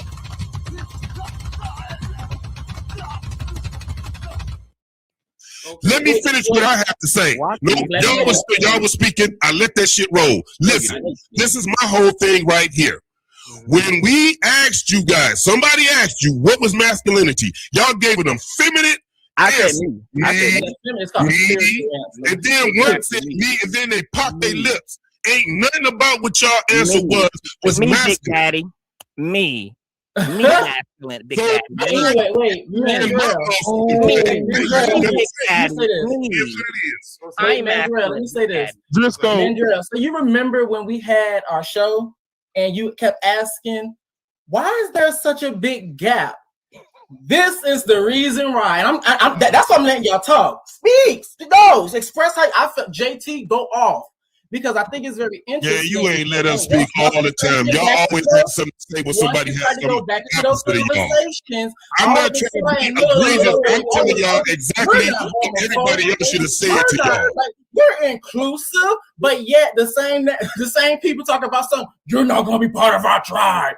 Even though you may be qualified, even though you may be doing better than me, you're not part of our tribe. Just because you're not Listen, you dropped out. That means that you disqualified anyway. We dropped out. Okay, how can you? I want to say this. Because let's talk about the contradictions. One question before you go. Let's talk about the contradiction. Can we not just be a dropout? No, wait. 1 second, because I've been letting everybody rock. Let's talk about the contradictions of how they literally talk about, when it comes down to me, when, because I'm a man, I got to be protected, I got to lead. This is the contradiction of the patriarchy. Last time I checked, what logical sense does it make for a leader, or AKA the nucleus of an operation, to be on the front lines fighting? And so guess what happens when they get killed? Then what? What happens? How can you want to be quote unquote on the front lines, but yet you want to be the leader? Who are you protecting if you are the leader? See, if you was in masculinity, you would know. These men don't care. Exactly, reckless. It's a waste, honey. I like to say that. Just a contradiction, just delusion. I'm talking about our delusion. Big Daddy don't care about it, right? One more question. Can I ask one more question right quick? Are you patriotic? Are you patriotic or are you patriotic? I need to know. Which one are you? Patriotic or patriotic? We just dropped out. Yeah, y'all confused. They dropped out. However, in the genesis of this live, people talked about, when it comes out to me being a black man, when I use my voice and I was talking a certain way, people, the white people, they always look at me as aggressive and all this other stuff. But then, y'all didn't get on these platforms and do the exact same shit to black women. But then, y'all get upset when we literally tell y'all that y'all trying to be the white man of the community. So make it make sense. How the hell you gonna do some shit that white master ass is doing to you? And then sit up here talking about stuff. I'm not the white man. This is the reason why. This is the reason why we should never. You are dropped out. This is the reason why we should never apologize. Hold on just a second. Somebody in the chat asked, hold on guys, somebody in the chat asked, who has anybody on this panel ever been in the military? Yes, so I have. Mandrell, Reckless, who else? Let me speak to this. John the Baptist. JT, yep. JT, so ma'am, this all your answers. JT, Mandrell, John the Baptist. 3-time war vet, baby. 3-time war vet. What we talking about? And still ain't got no control. What we talking about? Where's the discipline? Still feminine. This is the reason why. So hold on, guys. So the people in the chat said one mic, they can't hear y'all. So we need to have some discord here. I'll let y'all get it all out. I hope y'all got all that shit out. But let's have some decent conversation, okay? I got a point to make. Okay, okay, man, come on with it. Here's what I'm saying here. I find it fascinating that this man listed off all the good shit he's doing in the community. All that shit he's doing in the community. I don't give a fuck if you're gay. If you got the humanity and the heart to do that shit, I need you on my team. Because 99% of none of you niggas ain't doing half that shit. So if you this ain't on nigga's that a homosexual. Level, I think you should shut the fuck up and get busy.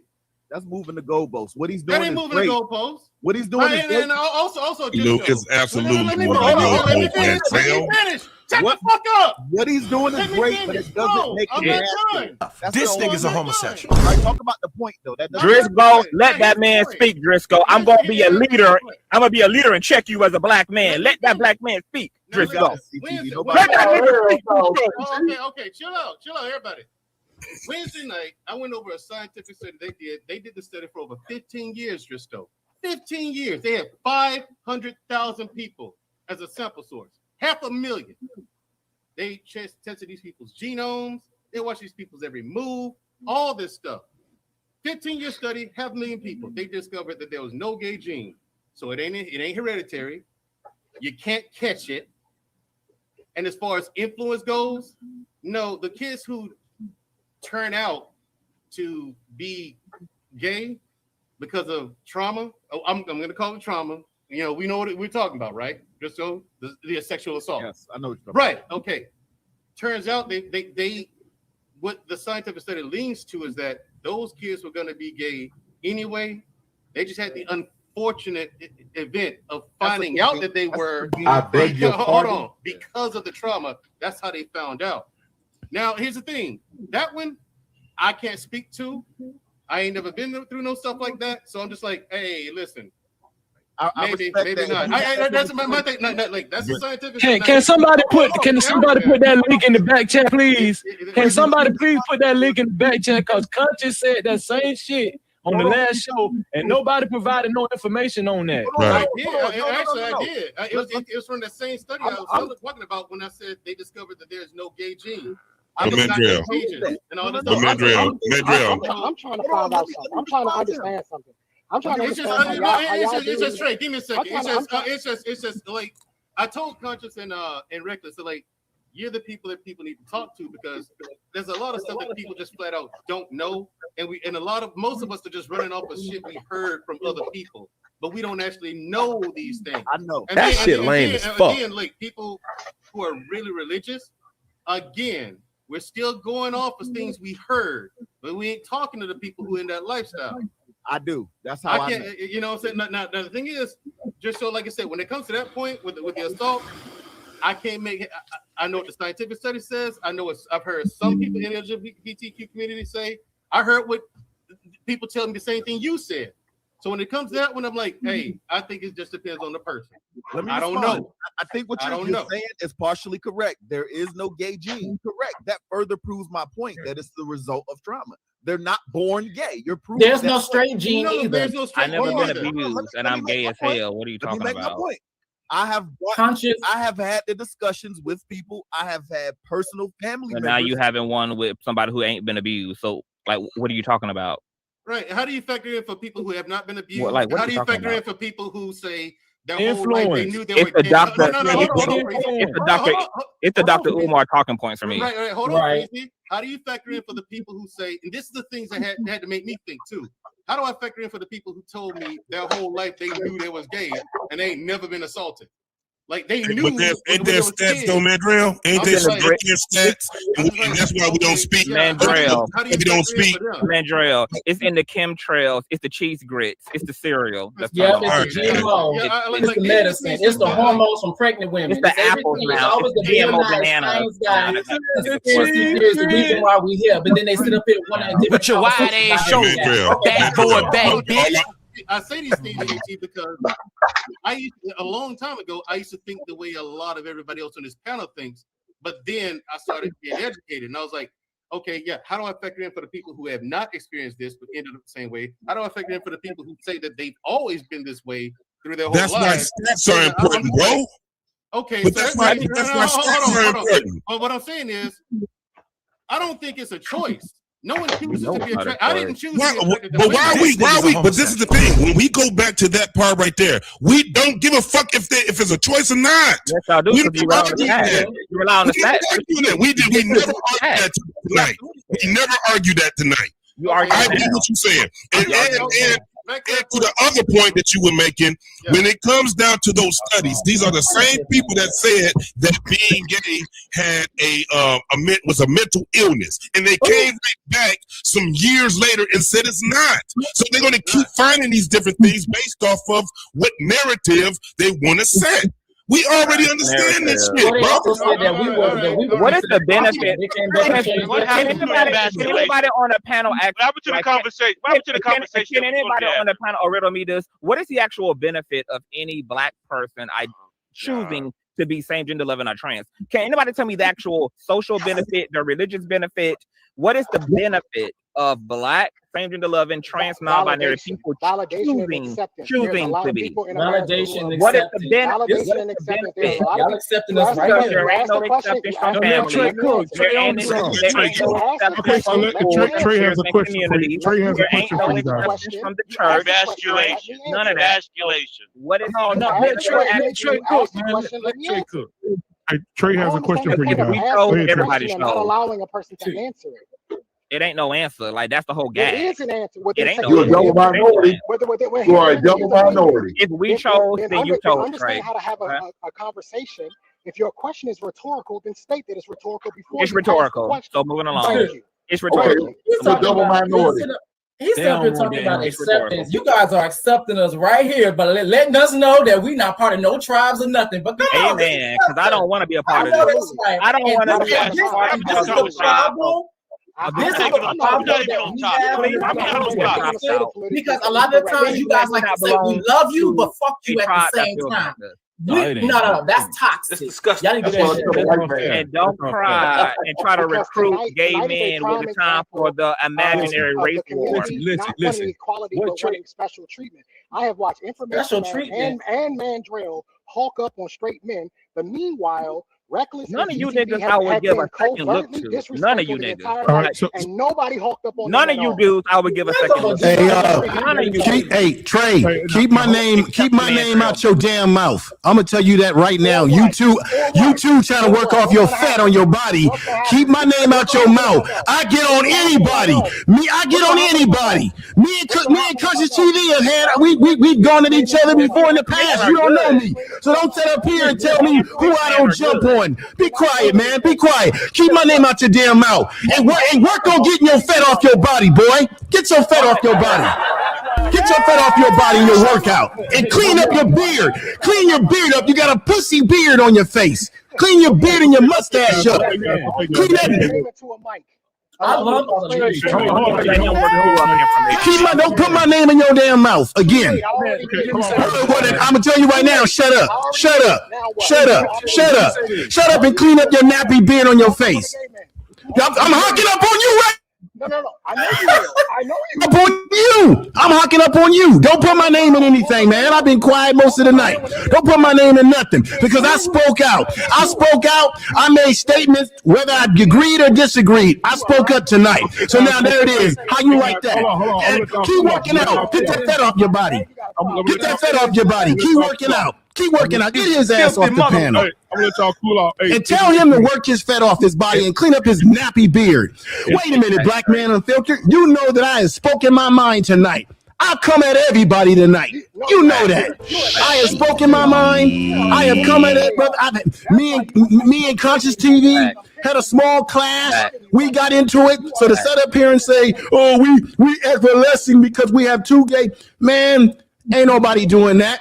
Ain't nobody. We're having a discussion. I asked the most important discussion tonight. Wait a minute, Trey. I asked a very important statement tonight. I said, it seems like we're veering away from the topic tonight. That was my opinion. I was trying to get us steered back to the actual real topic. And you gonna come up here with your fat ass working out, running your goddamn mouth, with that nappy ass beard and mustache you need to shave off your goddamn face. With your ugly ass getting up here on the screen. God damn it. Come up here talking to me, man. I'm the wrong person. You heard what I said.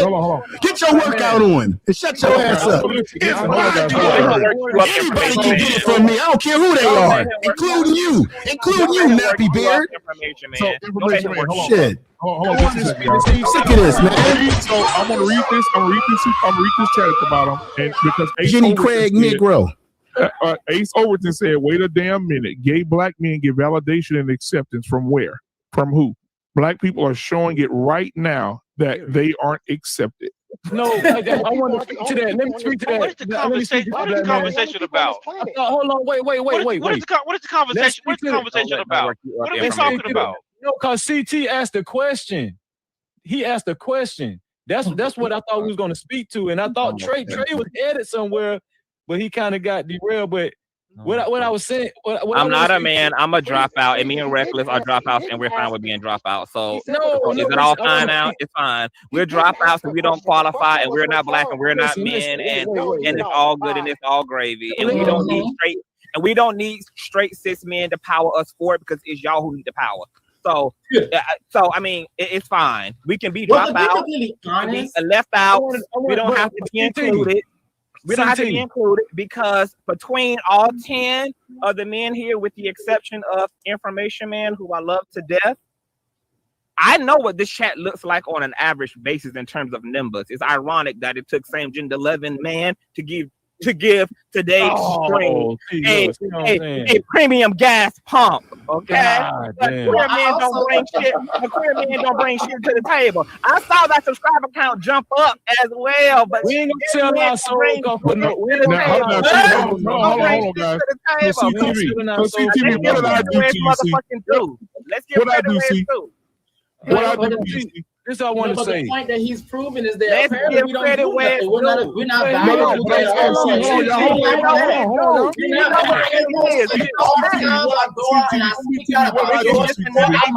Me giving back even the community that has dropped us out. This is I'm not part of the club, and that's the shit I'm talking about.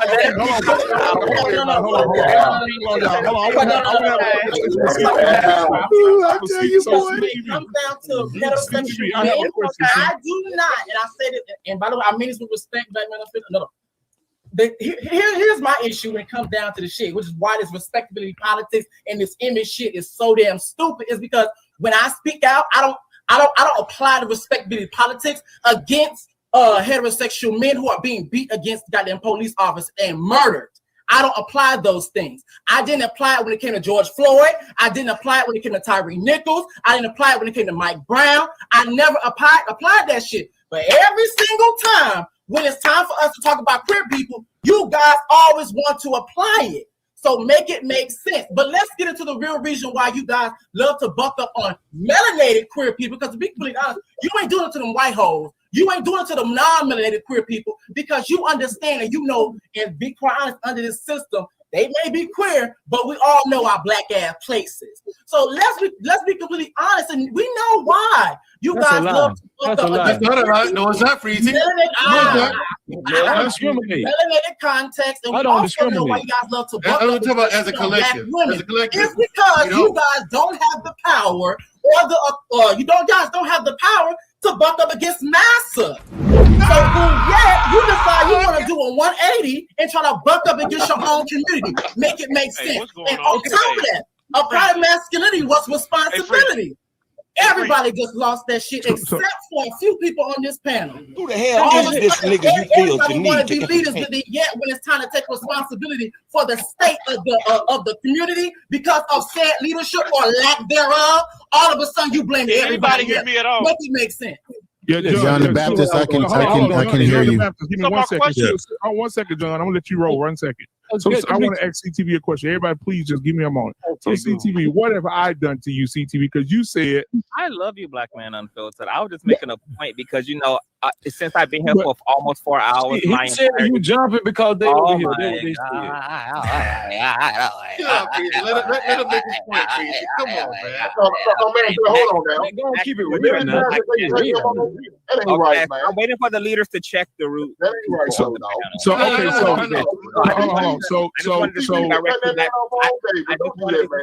Black Man Unfiltered, okay? Because since I've been here for almost 4 hours, my entire existence was torn down by one single incel simp by the name of JT. That's on the bottom. Okay. And every contribution, every virtue, everything that I've ever done.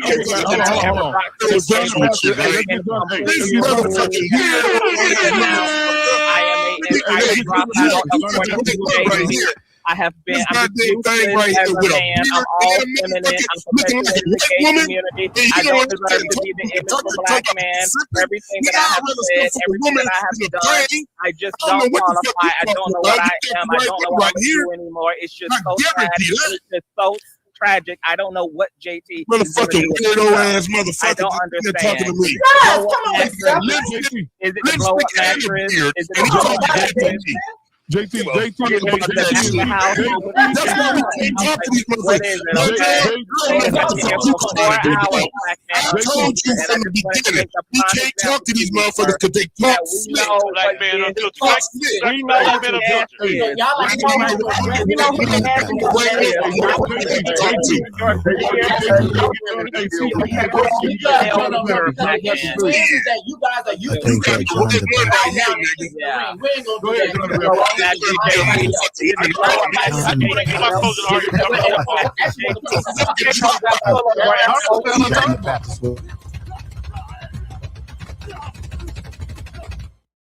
Jesus. Okay. John the Baptist would like to be heard. Okay, so let John the Baptist go, guys. Go ahead, John the Baptist.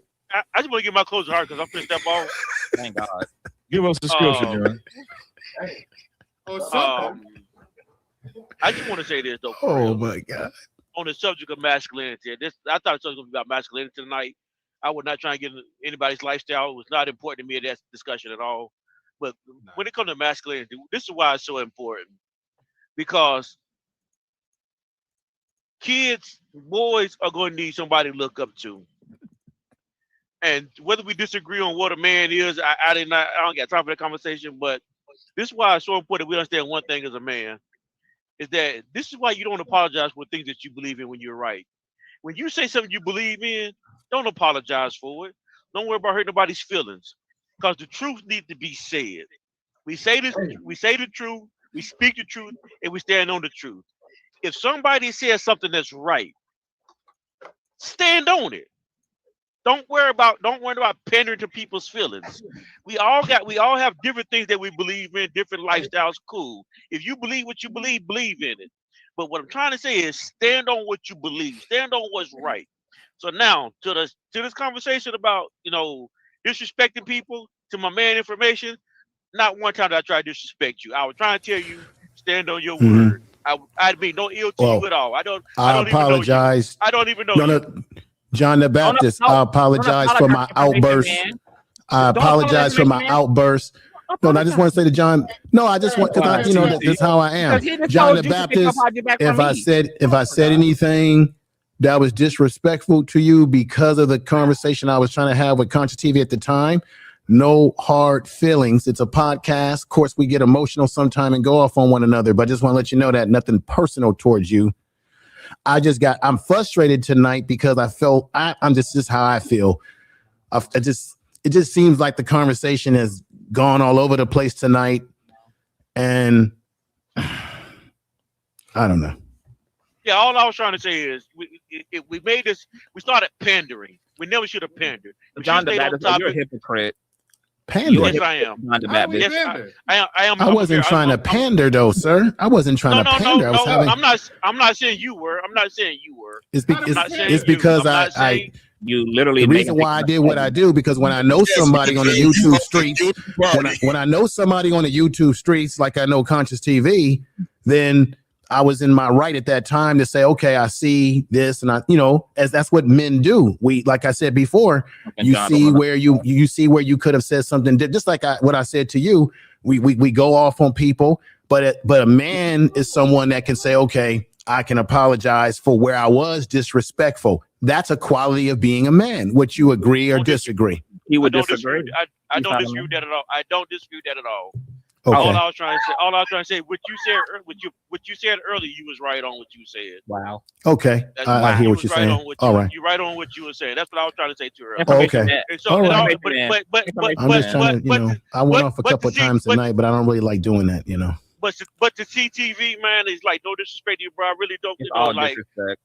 No, seriously, bro. No, none at all. You don't even have to address me because you just prove how much of a hypocrite you are, John the Baptist. I never said I was a hypocrite. You just proved how you are a hypocrite. You hold on, because see, I never said I wasn't. Yeah, but I'm telling you that you are. In case you, I know I am. Need to hear it, okay? Because I just love how you just talk information, man, off of an apology from me, but you allow him to apologize to you. No, what I'm saying, don't talk to me. Move around. I'm cool with that. Frizzy, or your homeboy talking to you down here, Frizzy? Do you have a question for John the Baptist? No. I wanted to speak to you. Hold on, John. Wait, John. I wanted to speak to your point. I wanted to bring it back full circle. Let me get on my intellectual soapbox. I want to speak to your point, Conscious. You asked what was the advantage of somebody actually turning queer. Y'all have a blessed evening. I'm out of here. Y'all have a blessed evening. No problem. I appreciate you, John, man. Appreciate you coming up here, John. What is the advantages? Keep a police officer off your neck. Freezy. It don't work like that, man. I didn't even say that. I ain't saying that. Man, Dread, they asked the question. No. Just asked the question, man, Dread. It was a rhetorical. I don't know if it's rhetorical. I didn't ask it. It was in vain. It was a mockery. It was a rhetorical question. Okay, it was. So you don't want me. You don't even want me to delve into that. That's what you're saying. No, not at all. Okay. I won't. But I want to say this. So back to the original statement. I'm lost. Back to the original statement that Black Man brought up when he was going throughout the panel. It was supposed to be an open discussion, right? So I want to say this. I'm gonna just speak for myself. You always now. What you did say, Conscious, was you pay your own. You gave a lot of attributes about yourself that I do salute. Is your car note behind? Please, let me finish. Okay. You pay your own bills, you pay your car note, everything. You do all that. I understand that. But what I speak to and what I deem most important is what, please hear me out, y'all. Is what I'm listening, brothers. Is what builds a strong society. Love. Okay. But that's your opinion. But let me talk. Just let me talk. Let me get it out. Okay. What builds a strong society, in my opinion, if we go into the root of it, love, is a strong household. Right? Y'all ain't making those either. That's the thing. Y'all ain't making those either. If you look at the state of the damn community. Just let me finish, please. Let's let Freezy break it. Let Freezy break this down. I want to hear what the brother's saying. So if we go to the nitty gritty, right? In my opinion, in my humble opinion, at that, what builds a strong society is a fundamentally intact household, and what that consists of is a man, a masculine man, which is a father, a feminine woman, which is a mother, and children that are able to come up under that umbrella correctly, right? So all I'm saying is this: I don't believe in discriminating against somebody like Reckless or Conscious in society. You know, listen, I made a statement last show. I know some gay people I probably would trust with $100 before some heterosexual people. That's not the issue. We're talking about building strong societies. Go build them. And the most effective way is going to the root of it with households, within households, with the father and the mother, a masculine father, Well, that's the thing. The mothers are there. The fathers are. So that goes back to you. That goes back to y'all. You act like you need our permission to go be straight. Go be straight. But you're so busy trying to play the blame game. I agree with you. We need the fathers in the home. I'm giving you permission to go be straight. You don't need to talk. Like, go build a household. Okay, listen what I'm saying. Go get a wife. Nobody is stopping you from doing that. The hell? Listen to what I'm saying. I'm talking about a society as a whole. Do you care about society as a whole? Do you care about building a strong society? Do you care about the strength of a society, of your own society? I am the society. I am the society.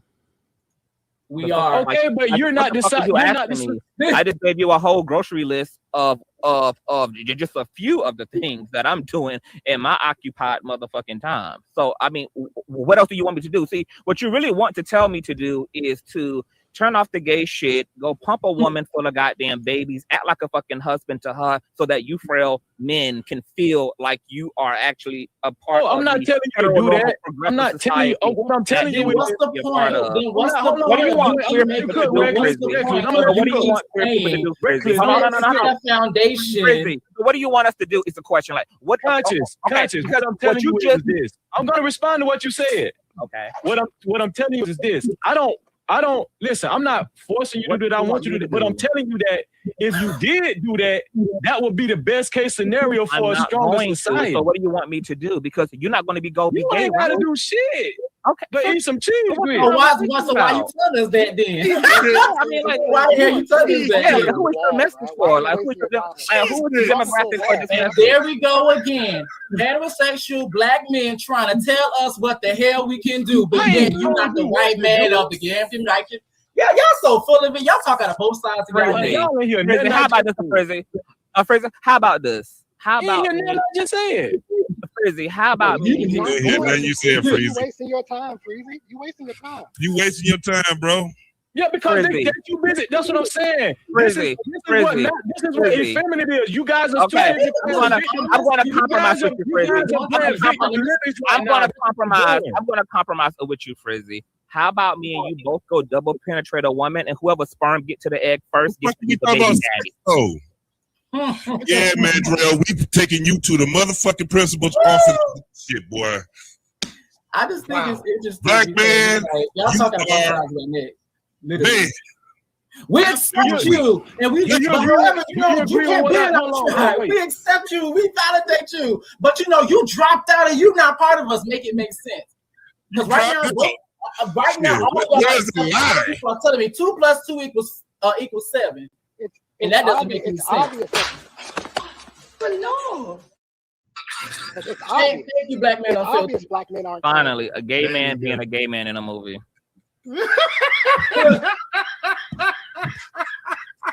By time. This nigga's a homosexual. The representation, the influence. That's wrong.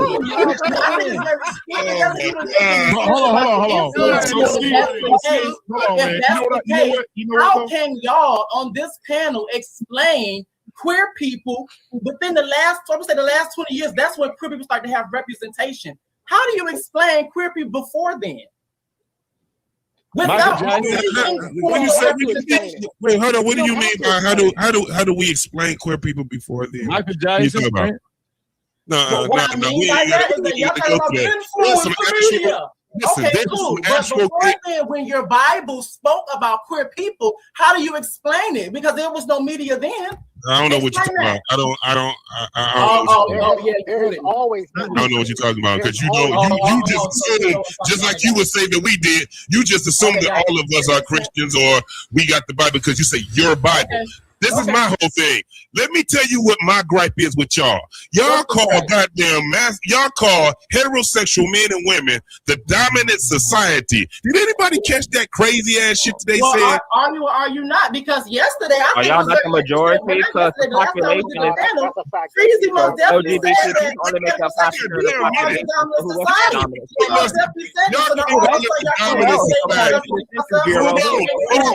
Hold on. Can I say something? Can I say something?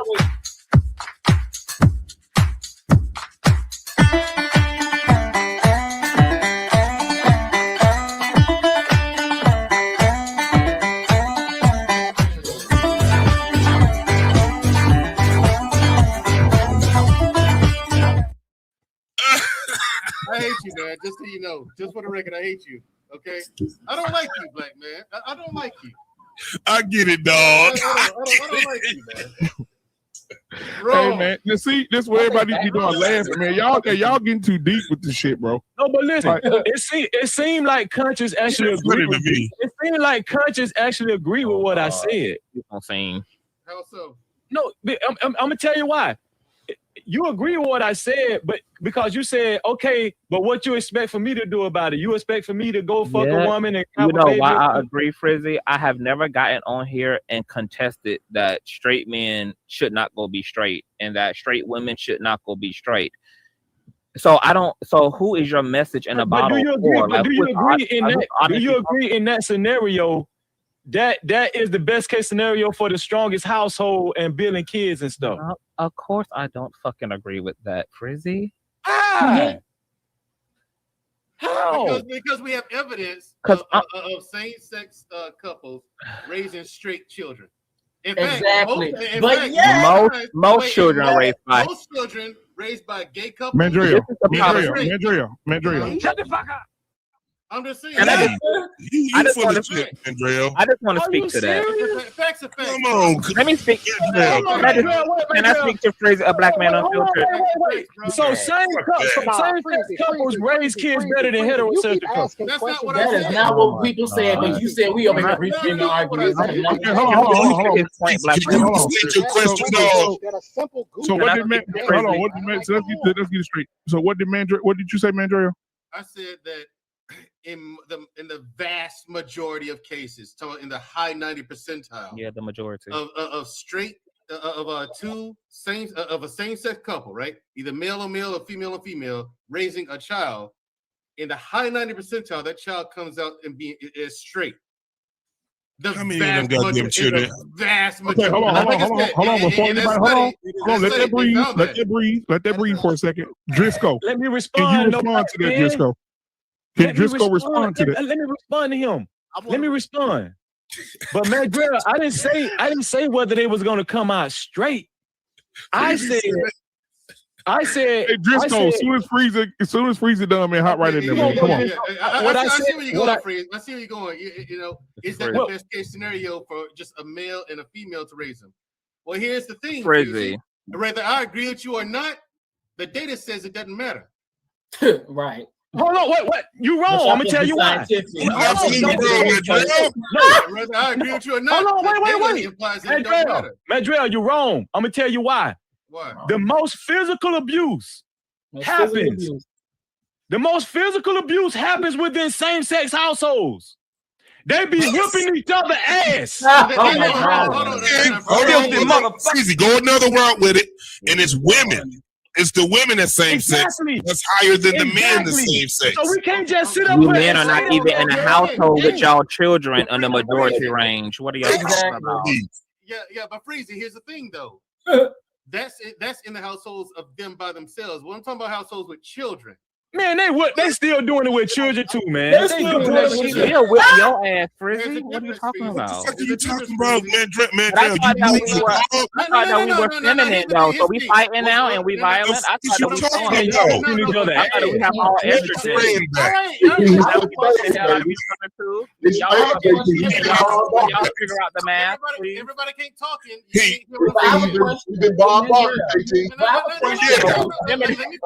Feminine and wig wearing F words, but on the other hand, we nothing to bucket with other men. We nothing to bucket with other men. If you will, let me clarify for Freezy. Now, Freezy. They whooping each other ass, man. No, Freezy. What you're doing is hold on, JT. But we two feminists fight, Frizzy. Fighting, what's that? You hear me? Go ahead. What you're doing, Freezy, is making a logical leap.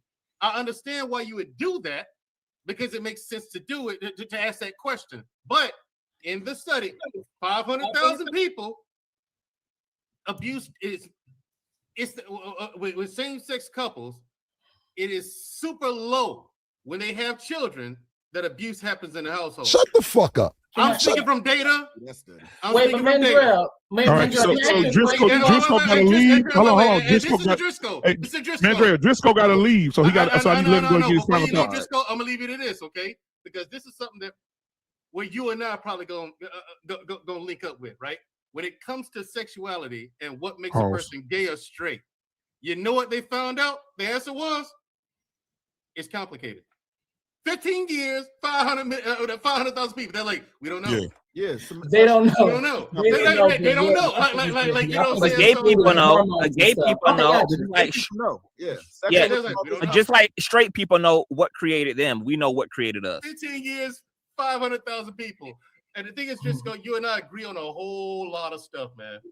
But that's unfortunate, another thing is, when this study came out, bruh, you can't argue with numbers, man. I mean, it's science. Damn. Absolutely. All right, so Driscoll, man, Driscoll got to go. Driscoll, give us your final thoughts, my guy, and go ahead and promote your channel as well with you and your lovely wife and your children. They have a channel promoting family, by the way, marriage. I didn't get a chance to congratulate you. Congratulations, brother. That's beautiful. On your baby, yeah, the new baby. That's so beautiful. how many more you got in you, Driscoll? I'm about to get my appointment to get snipped right now. How many you got right now? You got about 8 more. You got about eight more. How many you got now? Good night. We got. How many you got? You got 8? Oh shit! I'm sorry. You got about. Yeah, him and his wife got 8 kids, guys. So anyway, go ahead. And guess what? She homeschooled all of them. So, but go ahead, man.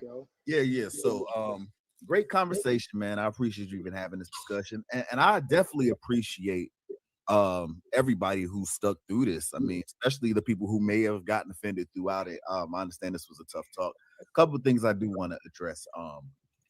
And I promise you, I'm not trying to be mean or anything, but like with my brother Reckless, I think I noticed that multiple times because the beginning of this, well, not the beginning, but the beginning of us laying the boundary of what masculinity is, both of y'all have said y'all consider yourself masculine. Mm-hmm. But multiple times you referenced yourself from the perspective of women in your arguments. I said I was both. So I don't know what that came from. Okay, so maybe I said I was masculine. I also said I was feminine as well. Yeah, because I mean, a lot of times when you were talking about men, you would reference y'all. When you were talking about the patriarchy, as thing, that was hetero. Yeah, that's cis hetero, and that's also, a mindset and also a pathology that I don't subscribe to. So yeah, y'all. Yeah, so that's what I'm saying. So that's what confuses me with the discussion of we're masculine, but we don't consider ourselves within patriarchal. So are you matriarchal? No, I'm not matriarchal. I just don't subscribe to the toxic version of patriarchy. And the reason why it's toxic is because you're trying to dominate. You want to dominate queer people, and you also want to dominate women, which is the reason why you guys are so focused on women submitting, which I also think is very interesting, because even when we get into the conversations of what women should do and all this masculine stuff, all of a sudden when women are strong, that all of a sudden makes you weak. That doesn't sound strong to me, but I digress. Okay, so I'll move on. So yeah, that was kind of confusing to me. I do understand that there was a lot of back and forth. CTV, all the great things that you say you do, I'm not familiar with. If you do those things, I'm gonna drop out. It doesn't matter. I'm gonna drop out. So none of the stuff that you said was this argument meant to discredit you. If you do that great stuff, you do great stuff. The only point that I was making is I just don't see how that makes you masculine. And it's okay. I'm a dropout, so it doesn't really matter. Well, I just think, hold on. How can y'all say that when literally when women do those things, y'all call them masculine? So which one is it? Because I've watched this platform many times before I even joined. So y'all sit up here and say y'all don't, y'all cap. That's an amazing point, and I will agree that is contradictory. But just for the sake of moving on, the last point that I'm gonna make, me and Mandrell, we do agree. It is not a gay gene. It is very difficult to track where it comes from. Yeah, very difficult. The most central issue here is that we don't want to talk about where we really know it comes from, and that is sexual assault, largely. Now, are there conflicting issues with today's discussion? Yes, because why are we so caught up with imagery and influence if we know that it don't really come from that? And the answer for me is that because you run the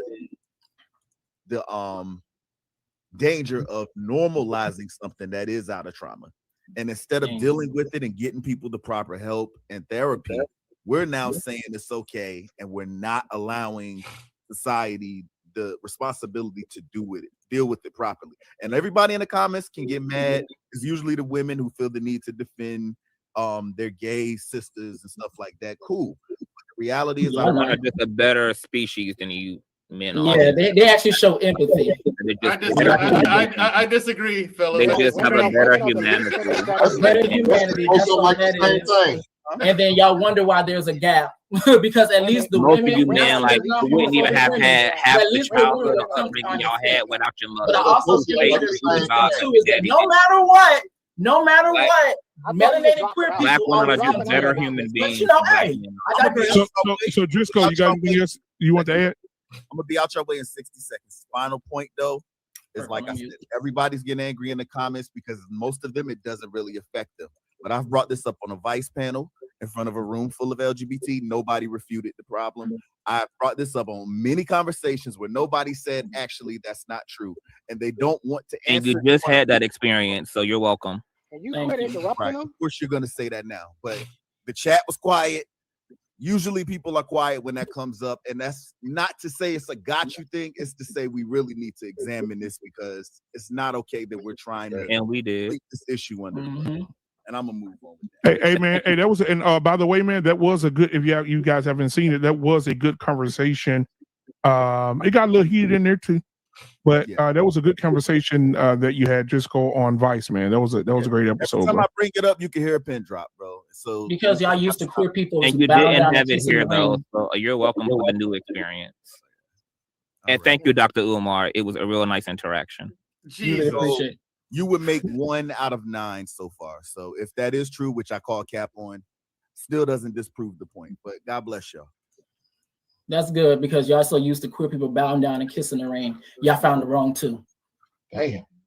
I probably was raised by a single mother. We do not want you to bow down.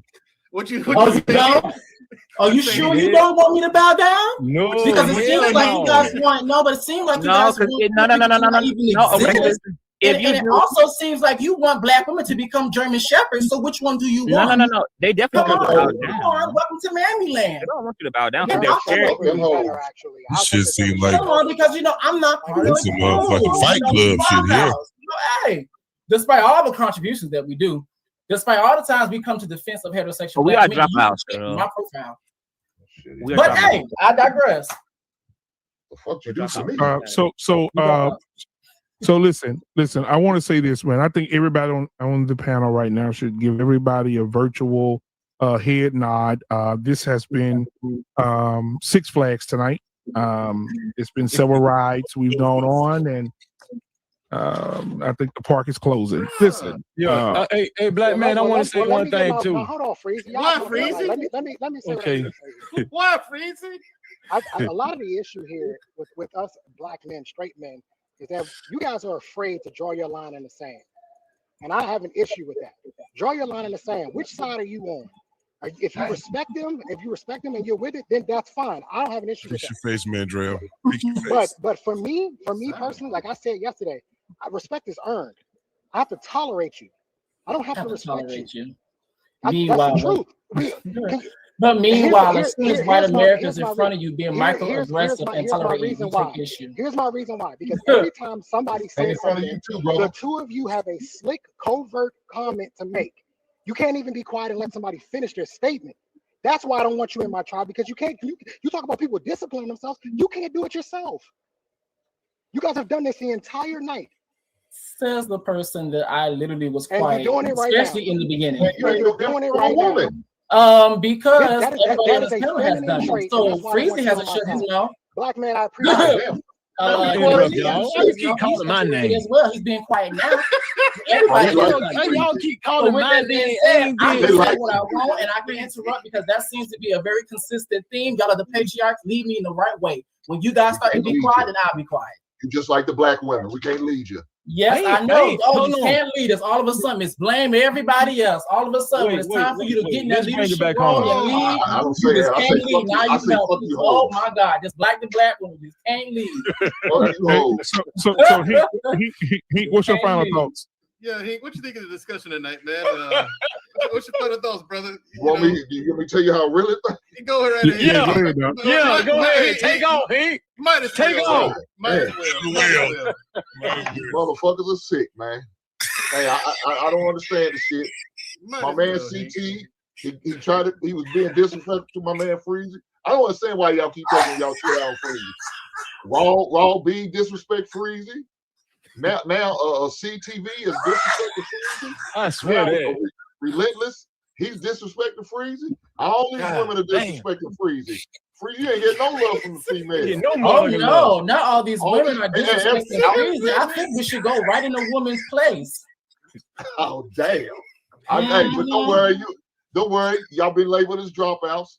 Good luck with that shit. I think I should probably put us in our place, which is a woman's place, which is like a German Shepherd inside of a cage. We understand that not everybody's gonna make it. Okay. And you're a part of the tribe that's just not gonna make it in mine. Oh, that's probably fine. If this is the leadership, I will pass on the leadership. I'm gonna still respect you as black men, because at the end of the day, when that white boy's ready to whoop ass, you another black man, they gonna whoop. You just live a different lifestyle. So be it, man. Good luck with that bullshit. Well, apparently we're not part of the tribe, so you're not gonna come down to Amandrell. What's up? The next time that you have a bridging the gap topic, can you bring his front teeth to that discussion? Please. Leaks. Sissy motherfucker. Don't suck a dick. I will. Thank you so very much. You can't threaten somebody with something that they want to do. Like, go suck a dick. Thank you. Go eat a pussy then. I will. Oh my God. In your honor, I will. Thank you. We will. Man, girl, they ready for you. We're gonna chew it on some bubble gum. They ready for you, man, girl. Hey, watch out now. Watch out, he. No. They ready for you, man, girl. Because as soon as he closes his mouth, all of a sudden everything gets listening. You need to stop that fluffy shit you got going on in the back. What is it? It's like toys you look through the tube. Yeah, we get it. What you need to be worried about is getting all them ticks and trees about your beard. Don't worry about what the hell I'm doing. Hey, I'm moving my ass. That's what you need to do. I'm moving to Tennessee. I ain't got to worry about none of that bullshit from y'all. Tennessee, they ain't letting you suckers in. Fuck y'all ass. Hey, but hey, it's inclusivity. You're very inclusive. I know that's right. That makes perfect sense. Woman's ass. I will eat yours, sir. Oh, Lord. Oh no, you know damn well they do not. They don't even wipe their ass correctly nor wash their ass. So with that being said, no, I'll give them a deep sultry dab first. On the bacteria that's haven't been cleaned up. Y'all gonna wipe your ass correctly. I'll soak that booty good. No, we'll pass on that. I'll pass on it. You don't wipe your ass correctly. Because by the way, I can tell by your beard, you don't wipe your ass correctly. I'm pretty sure you got more hair in your ass than your beard. I'll pass by. Look, let me tell you this. You need to do something about that struggling ass beard you got going. It's called I just shaved it. Thank you so very much, sir. I really do appreciate it. Yes, you can check my last live. I had a full beard. Are your friend? Thank you so very much. I really appreciate it. So make sure when you speak on something, you're very educated on it. That seems to be a running theme on this platform. Well, I'm not gonna say everybody, but on this panel, a lot of people talk about queer people, but they weren't really educated on queer people. But it makes sense. Y'all do that. I just want you to clear that 47th back child support check that you owe to your baby mother. Oh my God! Oh no! All right. Let's end it. That's enough. I'm sure you got a dick to suck later. Thank you. We really appreciate it. And if only you knew how good I suck good dick. Period. Bitch, by the time we get done, bitch, we need a neck brace. It's the wrong platform for that player. Oh no! Wait, final thought. Come on, Bring him up one at a time. One at a time. Ain't gonna be no silly motherfucker. That's what I fucking said. They're gonna need neck braces. Just final thought. Come on, hey, man. Oh my God. Your boy said he gonna need a neck brace. God, man. What?